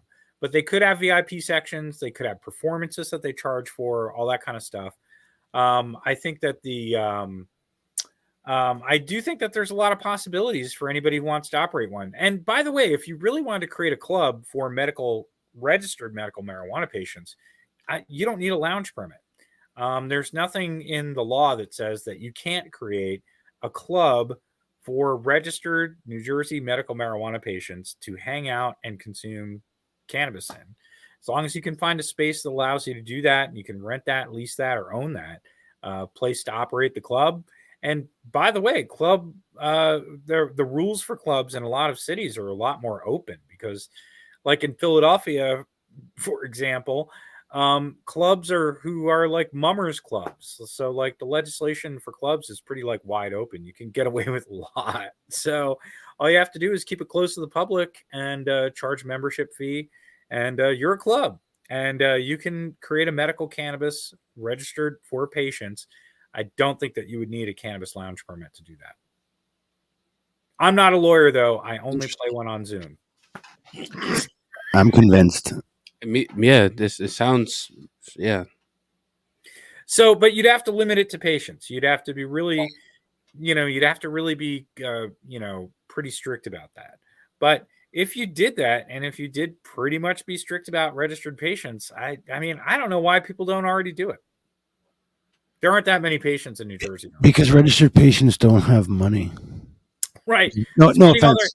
$60 an eighth is hard to do anything else. Right. Like if you're willing to go through the system to get access to that overpriced weed, chances are that you don't have access and you don't have money.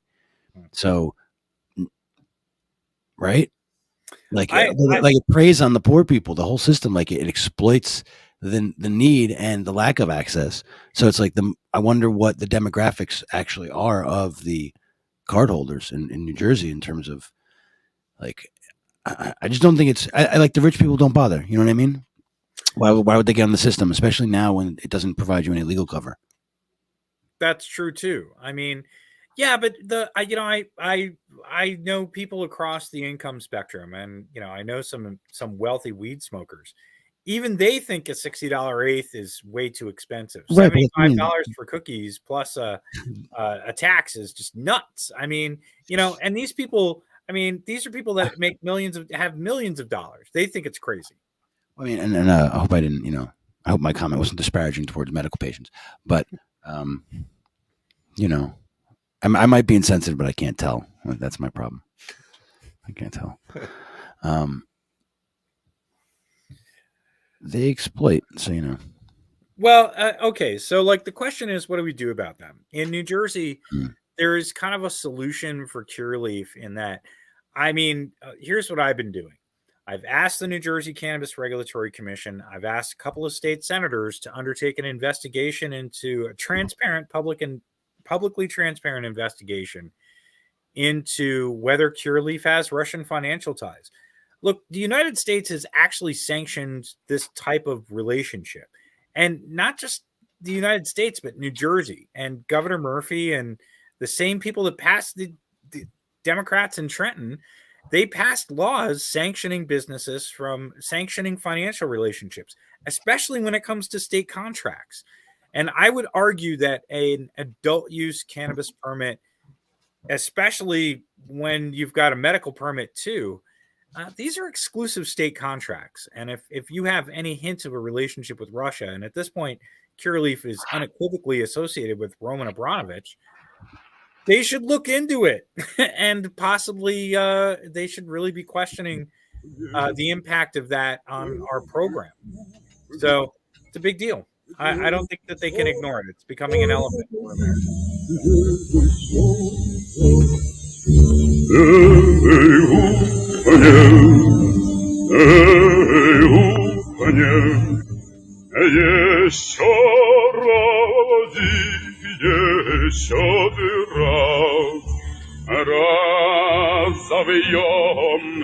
It's terrible.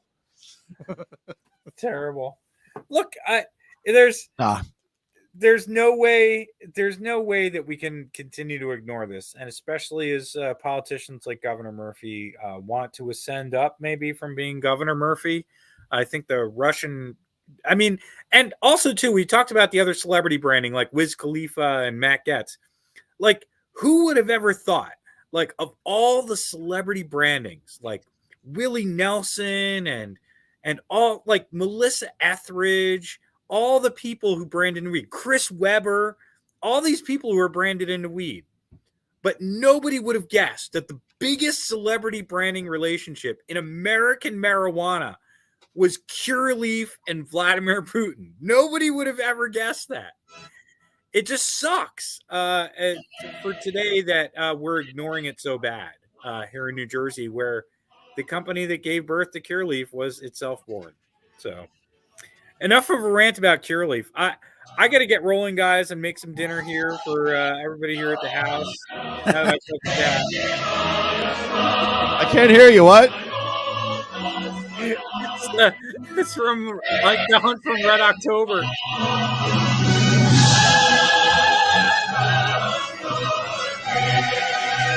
$60 an eighth for you, filthy American Yankee scum.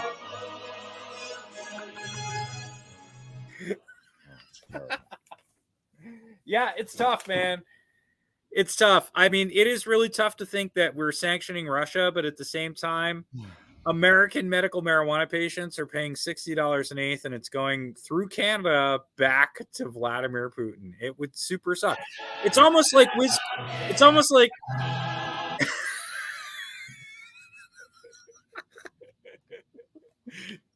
I need Sean you need to do like you need to wear like the Sean Connery Hunt for Red October outfit, like cosplay that, you know. You guys should do like the Hunt for Green October, like there in the studio. I'll be Alec Baldwin. Give me a pistol. Yo, hire somebody good to check his gun. All right, too early. Oh my God, Too soon. Whatever. He didn't. It's not funny yet. No, it's not funny, but you know. Oh, it's terrible. It's terrible what happened out there in New Mexico. I have to say, Charged him with the crime. That's nuts. I bet you it's some cool conspiracy. It's probably some cool conspiracy where they tried to get some people tried to get him involved in some kind of business deal, and Alec Baldwin's like, "No, I'm not interested." And they're like, "Well, we have ways of making you, cooperate."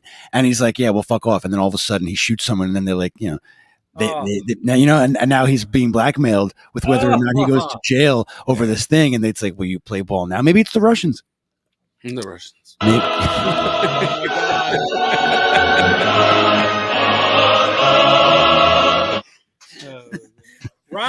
Ronald Reagan wants you to buy American weed. Never forget that. Wow. That's true. Oh man. All right. I'll catch you all later. You guys have a great night. Thanks, You Chris. too. Chris, All right, thank you, man. Thank you. Good night. Later on. Oh man, Chris Goldstein. That's funny. He's great. That was great. Wow. Well, at least it'll make for good memes, right? Like, Always a good meme. it doesn't matter if the world is ending as long as you can fit it into a joke. Yeah, That's and right. I think disabled people do it the best. What, sitting down? Yeah. Yeah. This is true. That is true too. But by the way, my back. Yeah. My neck, my back. Yeah. Lefty took me for my first massage today. Oh, yeah. What was his name? What was her name? Cece. Cece. Cece. Cece. Way to undercut my joke. Thanks. Oh, sorry. Sorry. Mikey. Can you hear me? It was great. First ever. Never had a massage before in my life. Oh, dude, they're amazing. Yeah. It's like one of the oldest medical techniques. Imagine being able to just fix stuff by pushing it back into place. It was great. It was great. It is good because I need like sensory for like my legs, because so I kind of get that feeling nerve back, and that did it all like that. It was good. Hold on, I can't hear you. Shit. Hold on. How about now? Hey. You hear me? Yeah. Hey, I thought Yeah. you were coming over. Yeah, I was trying to take care of this shit, which I took care of. Oh, you did? But- Good. Yeah, I was able to handle it. Another. Can you call the StreamYard? Can you call StreamYard? I'm having a hard time with this here. I sent you the link, didn't I? Call that StreamYard link. Try that. All right. All right, bye. I can't hear him. I got weed on your street again. The streets are covered in weed. The streets are covered in Streets weed. are paved with weed. That's I like love it. hallelujah, right? Did an earthquake happen? I mean, it's just that bad DOT funding is what it is. They just don't give a fuck. Yeah. I don't know what happened there. We have to stretch the table out more. This is New Jersey, so that's Yeah, it's normal actually. no. I was gonna say that's more like It's like a train track. they're holding the Teamsters and the unions and stuff. That's how the street looks on Avenue C. It's all tore up. I mean, you know what? I mean, I don't know if Bayonne is was built on a swamp or nothing, but some stuff in Jersey was. Florida. Terrible. Yo, all right. So there's a mall in Rockland County, New York, right above the border, the Palisades Mall. It's like the third biggest mall in the country. Anyway, so they built it on wetlands, and they filled the wetlands in. Right, they filled it in, and then like 20 years later, the whole mall is sinking. Like they put carpet on the inside to cover the cracks. I think they closed the downstairs parking garage. The parking lot has hills in it. They're paved, but they're hills. Like certain parts, like sank, and other parts didn't. So there's one part where you're in the parking lot, and you're behind you're like at the bottom of the dip, and like behind the little mound that didn't sink, and you can't see the mall because that part sunk so much behind that one. It's hilarious. Oh man, It's not safe. wow. Like in Florida, that apartment that collapsed a couple years ago. Oh yeah. Yeah, the ocean, I guess, or structure. I don't know, but that's some crazy shit. Plus, that landlord probably was a piece of shit. Yeah, No, definitely for that to happen. Like, most I'll fix that definitely. later. I'll fix that next decade. Yeah, negligence too for the city. Damn, this cheetah piss looks good. Cheetah piss. Cheetah piss. Love the cheetah piss. I'll be back. I'll be back. I'll be back. Yeah, so she didn't hurt you, huh? CC? No, not too bad. No, Not too bad. no, not too bad. She usually bad. digs really hard in my back. Yeah, she did. Yeah, that's what she does. But I guess she kind of realized, like, she kind of, yeah.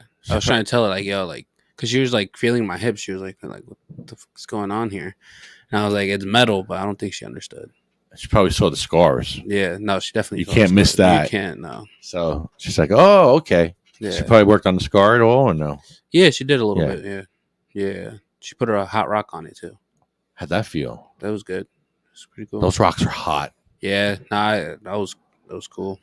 I was good with it. She puts the hot rock on my neck. It's like, oh, Yeah. but it's good. Yeah. I'd rather have the burn of that than. She's fucking strong, dude. Oh my god, she is so good. Yeah. I go to her. You have to go. Yeah. It's something you got to go. That was definitely at least once a month, man. It should be part of your like routine. Yeah. For wellness, because it's like one of my staples. And I used to go to physical therapy, and they used to do massage at physical therapy. They don't do that anymore. So I go to physical therapy. They stretch me. They do ultrasound. They do. They don't do cupping and acupuncture anymore because I can't afford it. My insurance is different for that. So now my insurance, I don't get cupping and acupuncture anymore. I need that was awesome. Yeah, I love that. So I want to try sauna too. Saunas are nice. Maybe go to a massage and right after hit the sauna to kind of really let it set in. Yeah, maybe just a hot room. Yeah, like a steam room, hot room, something. Well, yeah, steam room or sauna. There's two different things. The steam room is steam like is just steam. You had put the water on the. Yeah, the sauna is just heat. Heat, yeah. You're just like either or. I think it's good. They're both good. Yeah. That heat, relax. Yeah, I got to drop a few pounds on my belly.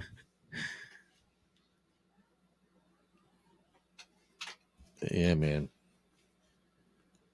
So who else goes to Curaleaf? Anyone else that you know?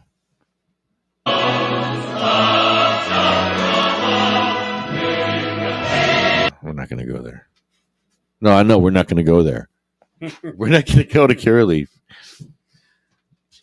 I have no reason to go there. Yeah, no. When we went to Breakwater, it was empty. It was empty. Empty. Yeah.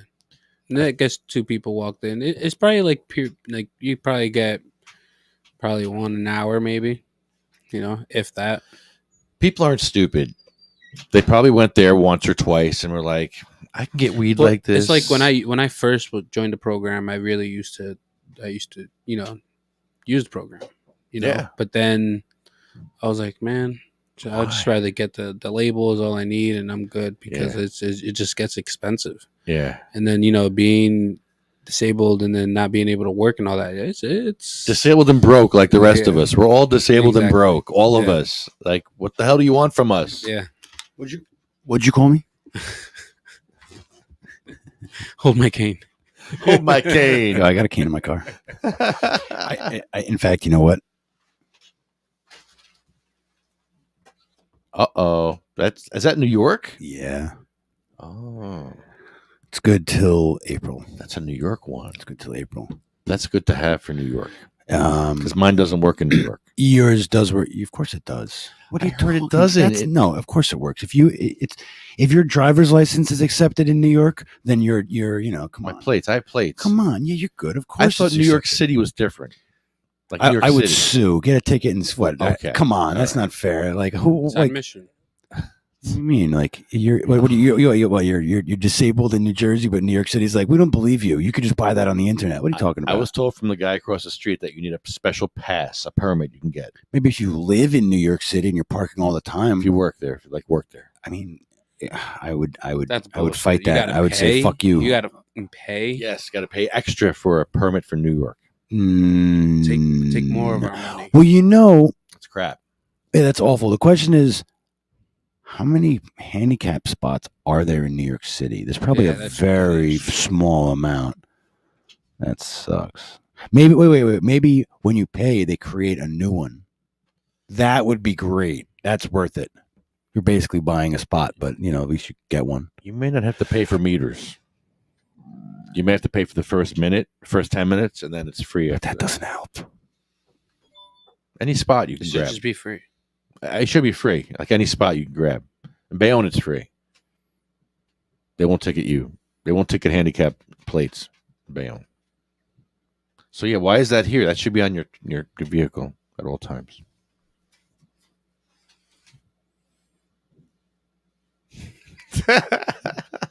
I mean,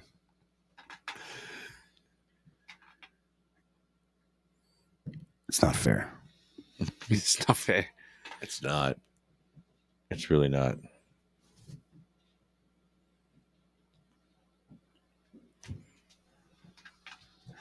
Yep. What? Damn. What? So we're already in February, guys. Oh my God. February 2. Groundhog Day was yesterday already. Oh my God.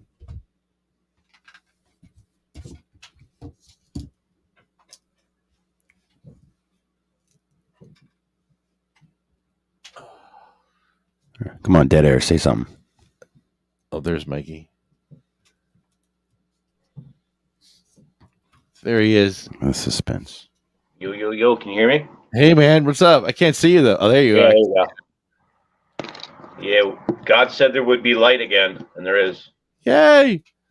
Oh, We were just talking about Curaleaf.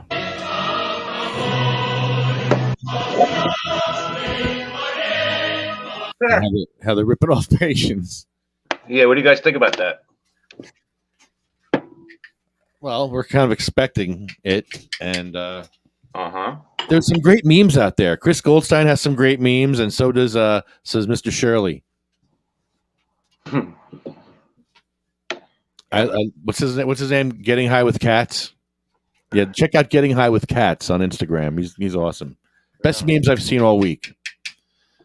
Inspired me to do a meme, and I did a meme about with Ronald Reagan. Did you see mine with Ronald Reagan? Yeah, that's gold. Got me going. I'm like, all right, you got me going now. I like memes. All right. Oh shit! Speaking of Wiz Khalifa, apparently he's on the back of my grinder. See, he's everywhere. Fucking asshole. He's fucking everywhere, man. Well, I mean, no, he's got to deal with Raw. He's got to deal with Santa He's gotta Cruz. deal with Right? everybody. He's got to deal with Raw. Got to Making deal deals. with Santa Cruz You Shredder. guys seen his movie with Snoop Dogg? So great. Nah, but I saw State Property. That shit was great. Yeah, you guys see that the councilwoman from Sayreville got murdered? Yes, I did. What do you think that is? We know her. Yeah.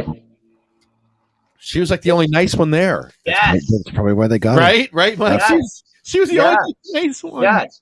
And I went there a couple months ago for those court issues that I spoke to them about, and she was like the only one who seemed like she cared. Oh, that's right. You went there. Yeah, you went there recently. Yeah, I went there in November or December. Jeez. Oh my God. Weird politics in that town. Yeah. Yeah, it's fucked up. She was assassinated. She Yeah, most right outside certainly her was home. assassinated. Yep. So it's either a lover quarrel or political Totally political. or both. Maybe Yeah. that's not together. That's hot. That is Isn't it though? I'm glad you said it. so Jersey. So much passion. But she was so nice, man. That's really sad Yeah, for. she was. I feel bad for her and her family. I mean, Yeah. Jesus, what do you say? Yeah, straight up. Yeah, it's horrible. Yeah. I just feel like she was like the good one on the council. She was a good one. Yeah, I mean, why do you got to kill the good one for? Exactly. That's probably why it happened. She probably was like, I'm not going to let this company pollute. And they're just like, They were like, oh yeah, well, we We'll have send- company power. we'll send the cleaner to go talk to you. Yeah, she knew something. All right, and then blame it on the husband. Oh yeah, they'll probably set up a patsy now. Yeah, the article said something about she married a man from Nigeria, so they'll probably blame it on him.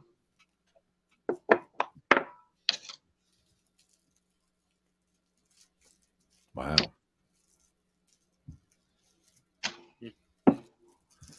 Well, if we outlawed guns, we wouldn't have this problem. Just kidding. Right? Only police would shoot people. Just kidding. Only be police.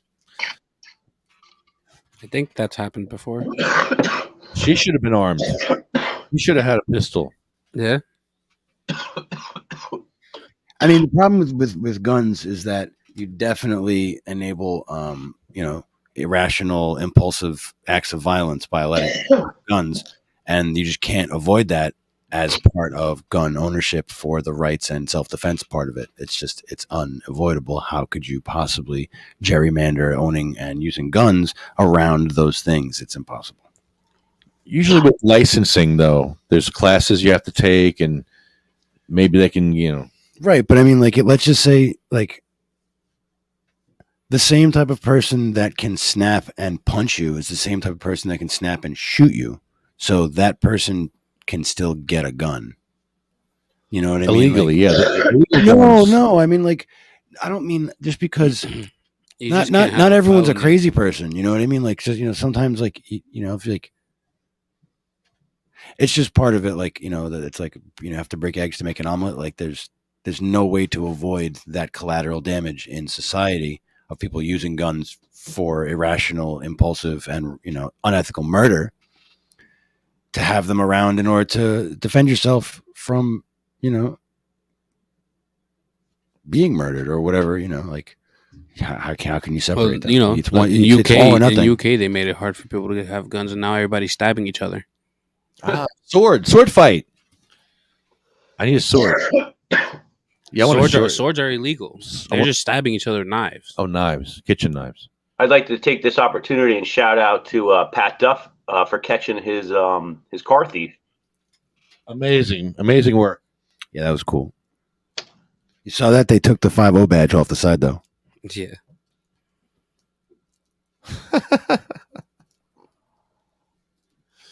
Yeah, he's an amazing guy. They screw with the wrong one. Imagine that dude when he found out who he fucked with, when he was in the find out stage of it all. It's like, I'm all over the internet. I don't think he even knows. You're something like 1,500 shares Gee. in 24 hours. That's definitely, you got blasted on the internet.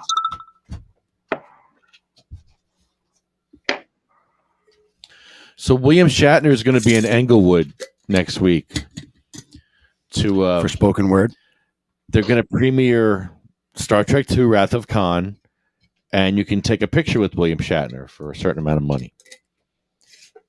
What's he charging? I'm good. I don't know. I'm good off that. Tommy Chong was fucking. You got to go dressed as a Star Wars character, like Star Wars cosplay, and then have him take a picture with you dressed as Luke Skywalker. He's 82 years old. I want to go. I want to say, Mr. Shatner, I want to be the last person to see you before you die, because I know you're going to die soon. You're so old. Then just shake his hand really hard and hope for the best.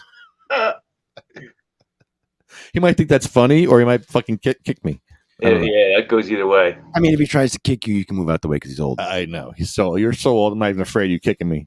He'd probably give you a buzz. You know what? In fact, I would love to get kicked by William Shatner, not just because I could sue his estate because he's going to be dead by the time the lawsuit goes through, but because then I could tell my friends, who's the most famous person that you kicked, that kicked you?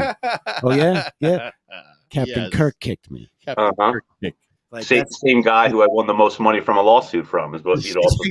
Exactly. From his estate because he's dead by now. But no, you know what it is? It's a connection that I want to make because it's in Englewood.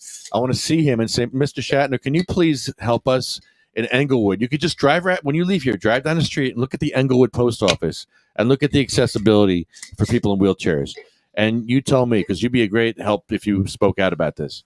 Just make a right turn down the street, wherever the fuck you are. Make a left or make a right. That's the connection I want to make with Mr. Shatner, because we're going to meet him. It's a meet and greet. You know what? Why don't we start looking on Cameo for someone to just, give them a script, write that, and share that out? It's The Rock. I like The Rock. It's only a couple $100. I mean, I got John Lovitz for Jason for his birthday to say, do John Lovitz stuff. It was great. You did? It was like $150 for 2 minutes of John Lovitz making jokes. It was funny. So yeah, I'll bet you there's some celebrity on Cameo that we could just get to make a video and then use that for our promotion and just share that shit around. It would be great to get Lil Duval. Well, I mean, Gibby. I don't know who that is, but Let's do Gibby again. Gibby, yeah. Gibby from the Butthole Surfers again. no. Someone who was more forget. current and relevant. Like who has more recognition. Well, the only reason why I Like, said the let's guy pay I said for it, was you know what I because mean? he Yo, was- Gibby, that was the best cameo. I loved it so much. I did a cameo? Yeah. Yes, you did. Yeah, they don't remember that shit. definitely. I did a cameo? Julio's an 8-inch bong. Like No, he's not. it's like I would say so here's what I'm thinking. Maybe we should make this the next thing for Steve Cross during the winter because we got nothing going on right now. Why don't we look on Cameo and see if there's anyone there, that we could all each look, and then next time we have our meeting in a few days, we could say, hey, what do you think about this? Hasbullah. It's worth it. What's it for a few $100s? Fly Soldier. How about someone who's disabled? I mean, Yeah. that would be great, but someone who has a celebrity enough Right. cachet. Who's a disabled celebrity that we know? Jeremy Renner now. Oh. For 500 Too bucks. soon. What do you mean? 500 bucks. No, I don't. Get Bruce Buffer. I don't mean that. Bruce Buffer. 500. That 500. All right, so I think 500 is the limit. Bruce Buffer's $500. Yes, he is. Have him go. Let's get ready to make Bruce ramps. Buffer made it clear he does not work for less than $500 for 8 minutes. Well, I mean, To get those suits That's every his price. month. but no, Bruce Buffer. That's a good idea. Like maybe He's one of the higher price cameos. He's worth I'm it. gonna look it up. I'm gonna look up Cameo right now, and we don't have to put this off. Maybe we get a comedian or something. Now, who's You can disabled? Come on. You This can guy. also get some people are dirt cheap. They're like $20, like online comedians and like those social media page people or whatever. Yeah, but if no one, who are they? But who are those people? Well, I'm just talking about the price breakdown of what they're charging for these things. We can. All right, so Who's the girl with two heads? What? That girl with two heads. I have no What's her idea what name? you're talking about. let's look up. So I'm gonna browse Look them musicians. I'm gonna browse musicians. You guys, I'm thinking outside the box here.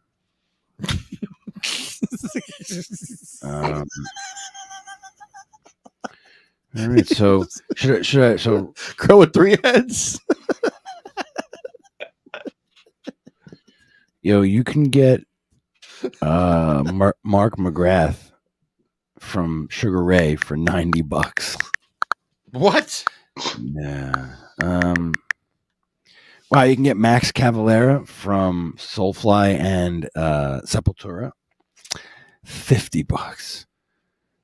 I think that's what the Island was charging. You can get Arlo Guthrie. Here. Arlo Guthrie. Can you look up That's the one. Abby Hensel? Look, Arlo. Well, hold on. What if there's a famous person? Abby? Oh, Abby Hoffman? Abby Hoffman. Like, that's the thing. different. She has to see if she does cameos. Abby Hoffman is not a she, but or he. also Arlo Guthrie, $150. That's I think the winner so far. That's Everyone a good price. knows. That's a good Everyone price. knows who that is. Steve Vai, $175. Get him to play some guitar. Steve Vai. I mean, Steve Vai has. You wouldn't recognize what he looks like though. You can get the lead singer of Lamb of God, Randy Blythe. You can get Ted Nugent, $300. Kenny G, $350. Ted Nugent would probably reject it. He'd be like, "No, I don't want it." Yeah, right. He's not weed friendly. Montel Jordan. This is how we do it. Only $50. Oh man, feel bad for him. Dave Mustaine, $100.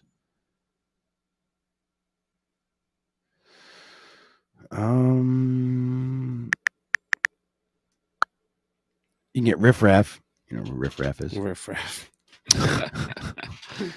All right, let's look at just rappers. Let's see who's available. Just rappers.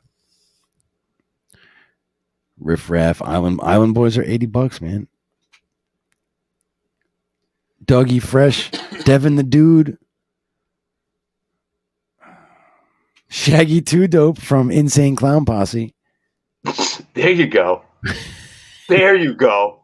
Immediately recognizable. Character and a half. This is not an impressive list of rappers. I don't know who most of these people are. Sendog's only $75. What's going on here? That seems way. Did I buy a cameo for Jason at like the height of the cameo economy? I mean, What did John Lovitz?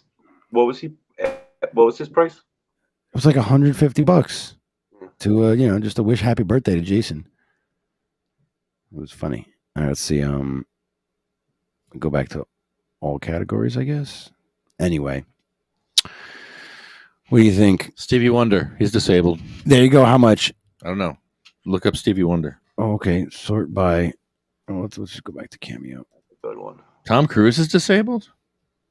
I mean, he mentally disabled. Oh, he's a learning disability. He does. He has a learning disability. Yeah, because He's on the list. I mean, you'd think that Scientology top level would fix that. Oh, Daniel Radcliffe has dyspraxia, which is a condition. All right, so let's look up actors. Michael J. Fox. Dude, Mhm. Ricky Williams. Yeah. Ricky Williams. You do Cameo? Yeah, look up Ricky Williams, too. That's a good one.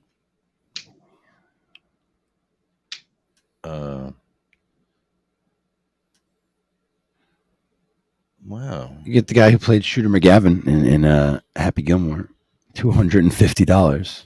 Ooh, that's pricey for him. The balls. I mean, yeah, right. He's like, you know what I did? Oh, Yeah, Malcolm McDowell whoring himself out for $50. $50, huh? Yeah, that's nothing. I can't believe that. Tommy Chong, $150. Yeah. But Tommy Chong is it's been done. It's been done. He didn't just get on Cameo.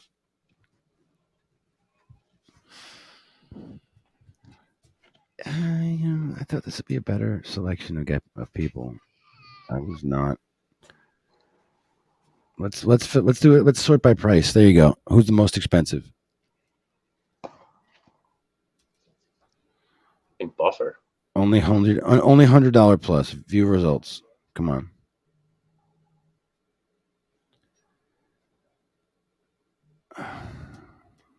A guy from The Sopranos, Shooter McGavin, Tommy Chong, Malcolm McDowell used to be $100. Stevie Wonder. Did you look up him yet? No, he'd be on here. Didn't see him? No. Ernie Hudson from the Ghostbusters, $195. Tom Cruise.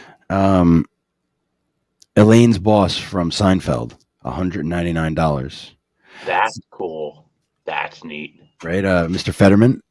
Kind of cool. Actor Freddie Prinze Jr., $150.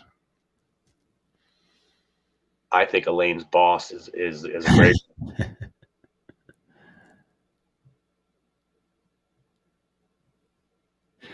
You could get the actor David Koechner, the guy from The Office, and he was that cowboy newscaster in the Ron Burgundy movie. Andrea Bocelli. He's blind. Andrea Bocelli is blind. You'd have to have him sing. Tom Arnold, $100. That's the winner. Tom Arnold. Come on. That's pretty good. Come on. That's a good one. That's a good bargain. What a bargain. Oh, man, that's better than the Malcolm McDowell. Malcolm McDowell's great. Malcolm McDowell's a better voice, though, for $50. We could get several of them if they're so cheap. We just give ourselves a $500 budget and get Malcolm McDowell, get a couple of them. Be like, this is Malcolm McDowell. You must donate some money to, whatever the fuck he would say. Yeah. Jeez, I didn't realize that. They have a different price for businesses. Dean Cain, $150. We're also a non-profit business. I think they still have a different price for us. This is exciting. We could totally make this happen.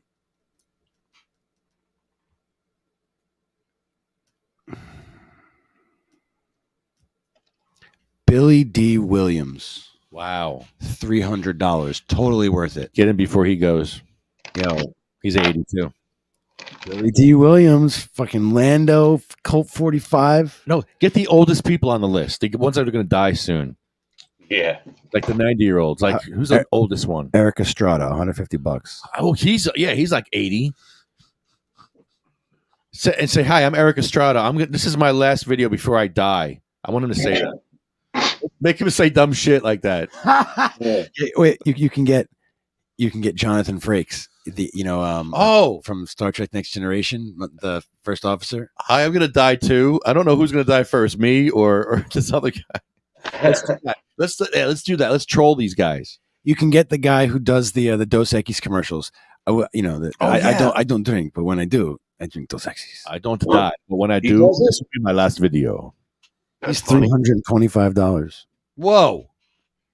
It's a classy man. Cedric the Entertainer for $250. Who's like the worst guy on there? Worst. The worst person. Richard Karn from Home Improvement. There it is. $100. The neighbor.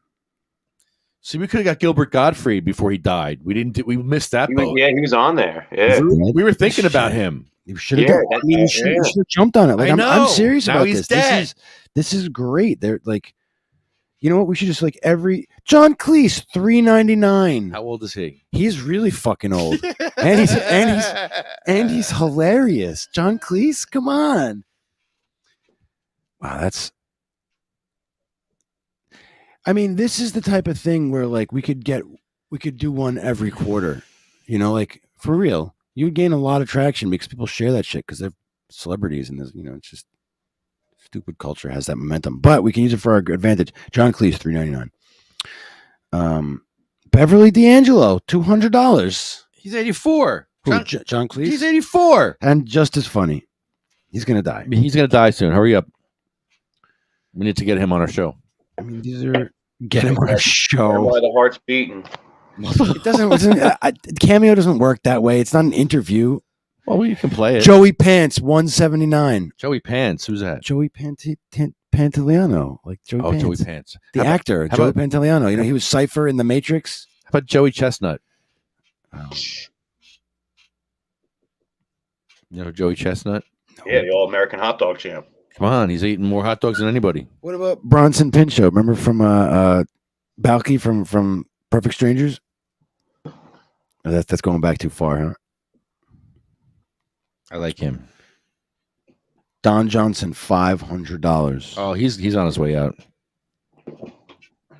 500.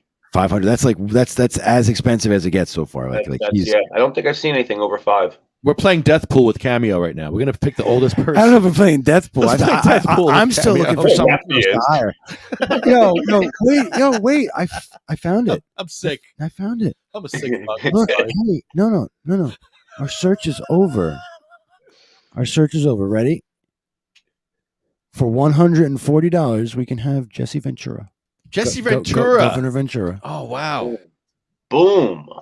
I think that might be the front runner so far. That's pretty good. He's great. Well, I mean, and he represents the counterculture basically. From the inside. So hey, but also Lou Diamond, former wrestler. I like that connection. But also Lou Diamond Phillips for $175. He's not that old. James Vanderbeek, $300. They still could die if I get hit by a bus or something like that. 71. Wow, Scott Atkins is so ripped in his photo, $200. He's 71. He's too healthy. Man, you don't know if these guys are hiding cancer. You got to think like that, Lefty, if you're being real. Oh man.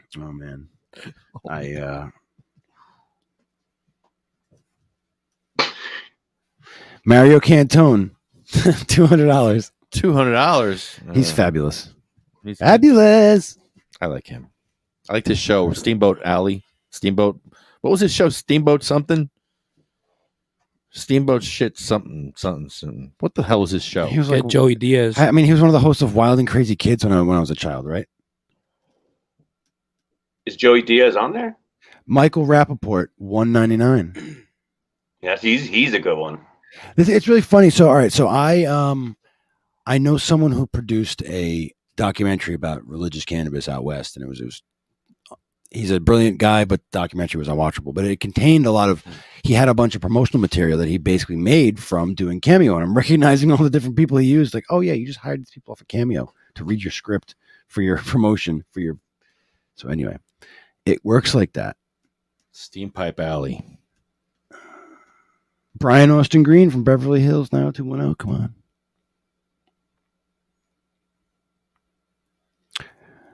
Jaleel White, a.k.a. Urkel, baby. Steve Urkel.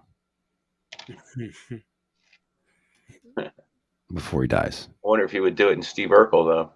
You could ask him to do the voice. You just probably can't say Steve Urkel because it's copywritten. Although, no, to be fair, isn't he doing Purple Urkel as a weed strain out west? So he must be related to the licensing. Wayne Newton, $300. He's not dead yet. He looks good. And I'm Bill Gets Her Ass. And today's classic fairy tale review is The Frog Prince. Well, all I can say is this story is enough to make somebody croak, all right. This princess drops her golden ball into... It's Mario Cantone.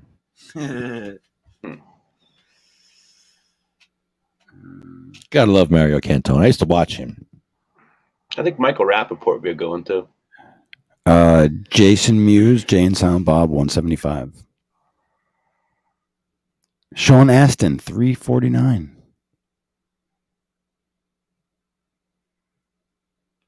Sean Connery. He's pretty old. You can get Sean Connery. He's on this. How old is he? He's like 90. I was gonna say, there's no way he's on Cameo. He's That's too high cool. class. Is he 100? It's not 100. All right, athletes. Let's see the athletes that we got. Who's the athletes? Football, basketball, sort by price.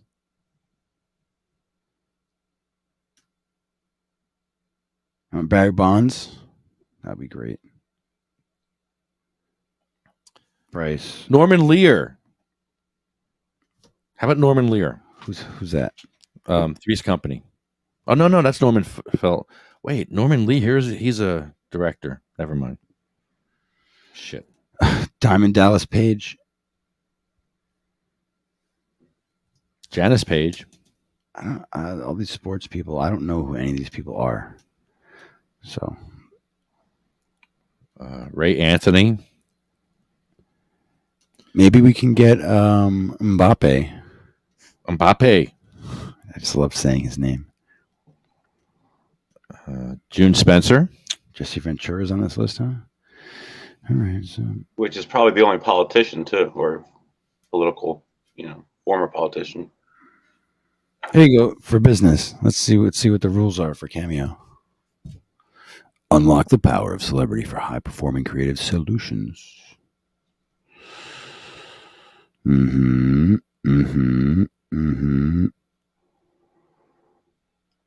Is Angela Lansbury still alive? No, I think she just died. No, she just died. So Sean Connery's pretty old. Let's get him. What's the Cameo alternative companies? So you can see what the actual total spectrum of available people is. Comedians. Let's see what you say. What do you? Oh no, Sean Connery's dead. Sean Connery's dead. Sean Connery's dead. He died. He died 2020. Oh, Really? I didn't know that. Oh, Harrison Ford's still alive though. He's like 90. Yeah, I don't think I'll die anytime soon though. He's 80.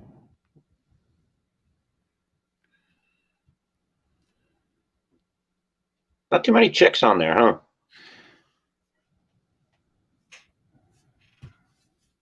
How about Barbara Streisand? She on there? probably not.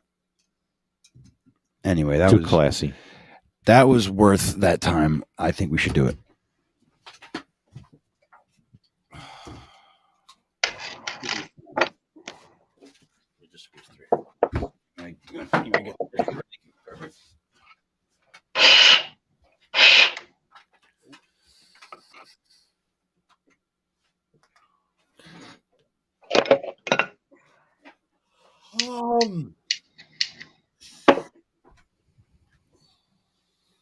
Yeah, it'd be a cool idea. Do a little cameo. Okay, disappear. Loading head. And a main.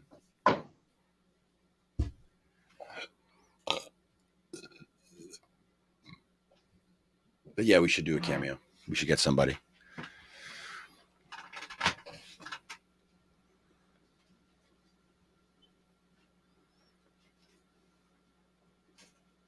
I'm sure a lot of artists and stuff probably have their own website. I mean, If you have a particular artist in mind, I'm sure you check out their website and see what they No, do. I'm just saying, like, a lot of like artists, actors probably have their own.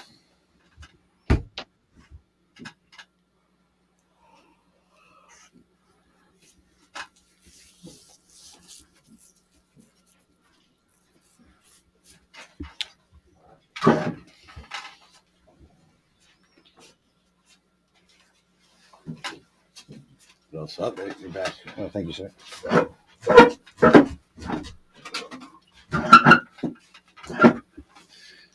There's a battery in the street here. That can't be safe.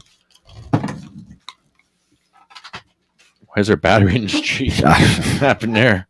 Assault and battery. This chair is going to break on me one day, and it's going to just fall. Thank you for taking the dangerous chair today. This chair is going to break. It's older than all three of us together. Just saying. Where'd Mikey go? That was a good podcast. Let me get my stuff together here. Did we miss anything? Were we supposed to call somebody else? Oh, I actually had Seth on the list. I want to congratulate Seth. Did he join up yet? He's not in the waiting room. No, I want to congratulate Seth, man, for getting a job doing welding. Amazing. Hell yeah. Yeah, good for him, man. That's super awesome.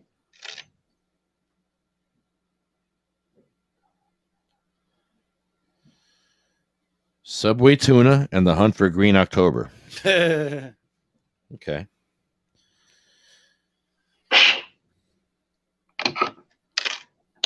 Oh, Jeff, you can interact on live stream on YouTube.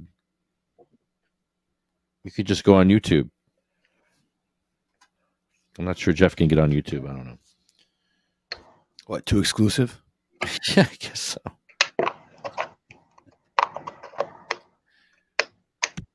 Run New Jersey, represent.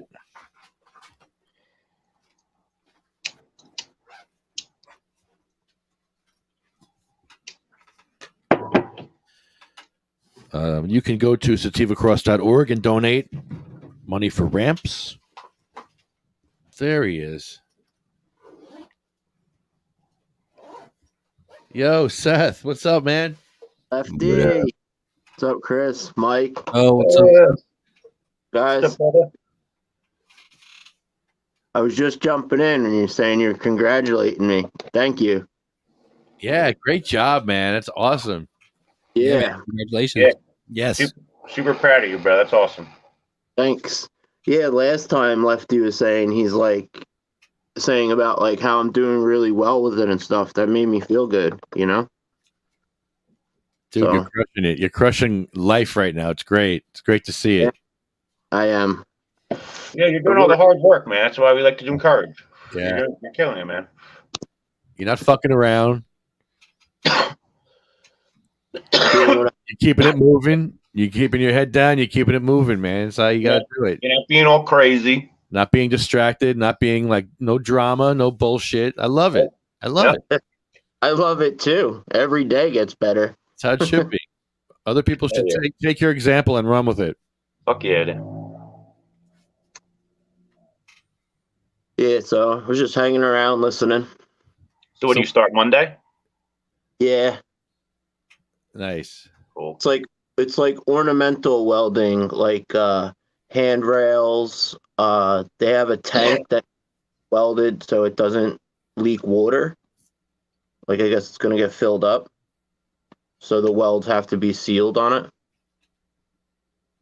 I don't know, just be a good opportunity. Because most of the jobs they want you to have at least 1 year experience. And I don't have any on the job experience. So at least if I can stay with this for a little bit and just keep looking, possibly something else could come up. Yeah, put a year in there, maybe 2 if you like it, and then move on to something else, make more money. Yeah, that's like my plan. Maybe I'll like it and stay. Yeah, you never know. They might give you more money to do something different, and who knows? You never know. True. What kind of company is this? What do you mean? It's a welding company. It's a welding company, but it's like do they do like what kind of stuff do they do? Like everything? Ornamental stuff. So like fence gates, like custom gates. Okay. Handrails going down from like stairs, like at businesses and stuff. When I went in the other day for the interview, they were making something for like a mobile trailer. They were like welding something up. I'm not sure exactly what it was, but it's like a little bit of everything. Maybe some wheelchair ramps? Possibly. Could help you guys. I'll ask the boss if I could practice and maybe weld you some up. That connection wouldn't surprise me. That would be great.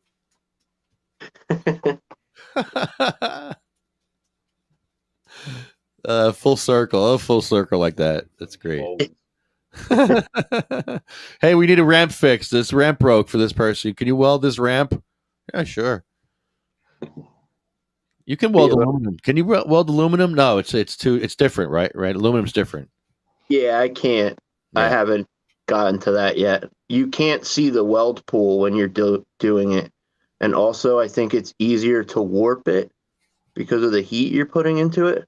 Okay. Yeah, it's not that you can't do it; you just haven't done it yet. Right. That's it. Yeah, I can do it. I just can't do it, but I will do it.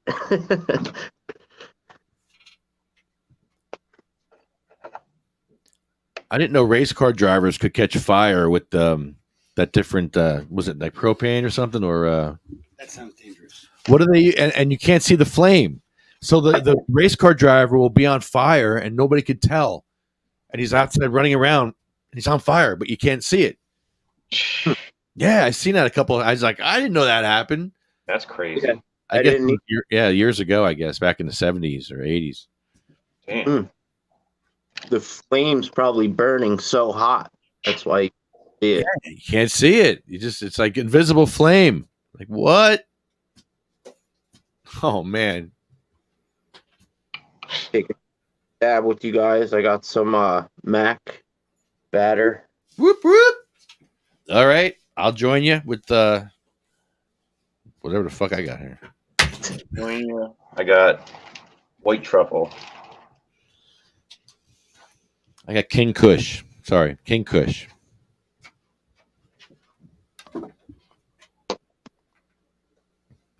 King Kush, right? Yeah, King Kush. I got it. I got it right. All right. Let's get this thing fired up.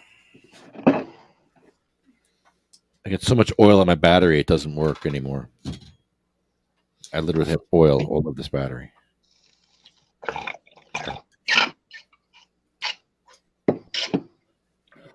That's weird. There we go. I'm connected to anything.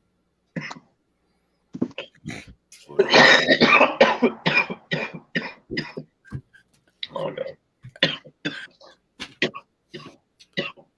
Yeah, you're a floating head, Adam. I like that. It's tripping me out. Oh yeah, now I see. No, when I stood up, it was even weirder. He's blended in the pot field. Kind of reminds me of like Teletubbies. Yeah, right. Like cheesy special effects. With Poe. Yeah. Hilarious. It really is just your head there. Yeah.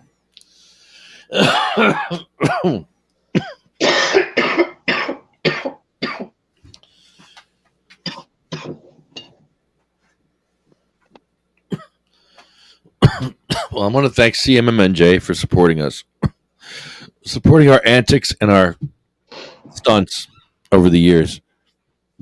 They've been always supportive, man. No matter what, no matter through all the stupid people hating on us and all that shit, they were always there. Hey, yeah, freaking haters. That's hilarious.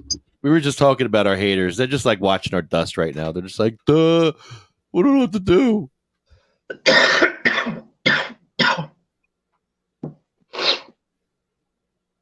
So funny.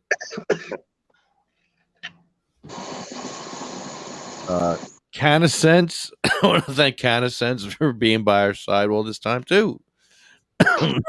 UFCW, they've been right there by our side too. Hugh Giordano, Hi Giordano, High. In my phone, it says High, and I'm not changing it. I'm always leaving it. Hi Giordano.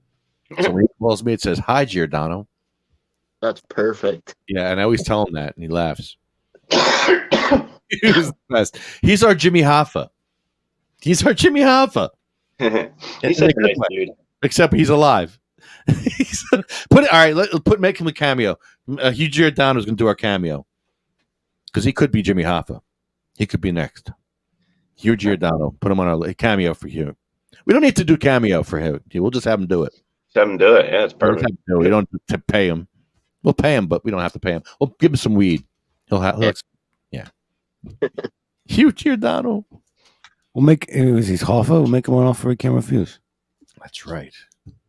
Jimmy Hoffa was a badass. He was a badass. He was more of a badass than Jimmy Hoffa, I think. Seriously. He's awesome. He's a stone Jimmy Hoffa. That's what he is. Yeah, he's always giggling. Jimmy Hempa. Jimmy, let's think of a name for Hugh. Jimmy Giordano. Hugh Hoffa. Hugh Hoffa. There you go. That's it. Hugh Hoffa. That's it. He calls. Hi, Hugh Hoffa. He's going to be like, you ain't burying me in no Giant Stadium. Hi, Hoffa. Hi, Hoffa.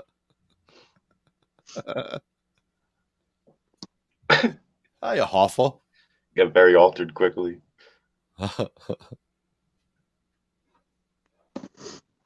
So where were we? Oh, UFCW. Thank you, Hugh. Oh my God, the hell did you do?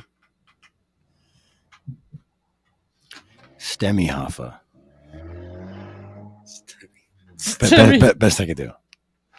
Stemmy Hoffa. I like that. Stemmy Hoffa. Let's write that down. That's a good one. Stemmy Hoffa. You can't use CD because CD could be a double entendre. And we don't. Besides, CD's too far from Jimmy. It doesn't. CD, it's not close enough. Yeah, CD Hoffa.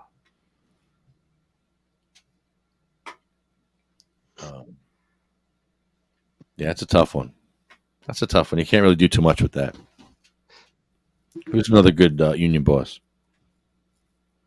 That's pretty much it, right? He's the most famous union boss, right? But was it because he died? Because they killed him? Or was it because he was a good union boss? Or both? Because he probably both. Yeah. Both. Second most popular will be Lynch, right? The PBA, that bastard. Oh, jeez. Okay. All right, well, UFCW Local 152, JacksonStorms.com, Smoking Monkey, OprahMachine.com, Arlo Glass, and Pure Puff. Is Pure Puff still around? I haven't even heard from them in years. Got to reach out to those guys. I think Wednesday still talks to those guys. I haven't talked to them in a while. Jeez.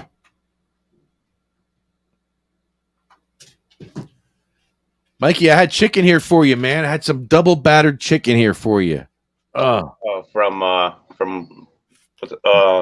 City Line, Chester's from the hood. Yeah, Chester's. Chicken from the hood, man. Chicken from the hood, bro. You missed it. Best chicken ever. It's still here if you want to come over and get it. That's cool. Be dabbing for a while. That's what I'm planning on making on the grill tonight. I started marinating teriyaki chicken fingers. Yes. Maybe make like broccoli and potatoes with it. Nice. That sounds good. Mm-hmm. Yeah. Yeah, plus, that's another thing you've been doing pretty good at is keeping up with your cooking game, man. Yeah, I sort of fell off a little bit and gained back a little bit of weight. It's the winter, though. I'm still like going in the right direction with it. It's winter time. You're allowed to gain weight. Yeah, you're allowed. You get that grace weight. The what I call it. hibernation. Yeah, exactly. A little So- bit of grace weight. My cat actually put some weight on too. Sure did. See, even Chris's cat. Hey, thanks for letting me be a floating head in the background here. I like this a lot. It I'm gonna wear this shirt every time. looks cool. It's actually pretty funny. You have a green shirt on, I guess? Yeah, it accentuates my freakishly long neck, like I'm one of these stalks of plants in the background, like I'm peeking out. A nug. It's just Like Motel Hell. Like Motel Hell. nug version of Adam Nug. The Adam Nug. Look at the Adam Nug. Look at that. Look at the Adam Cola. Yes, That's great. it's visually pleasing. Yeah, you know what? That looks actually really cool. With you just like in the middle there. I need a long sleeve shirt for next time, because otherwise, That'd be, even Yeah, though then have your hands sticking out. yeah, like now you can kind of see the outline of my body with my arms sticking out, but without those arms, it's like just floating head.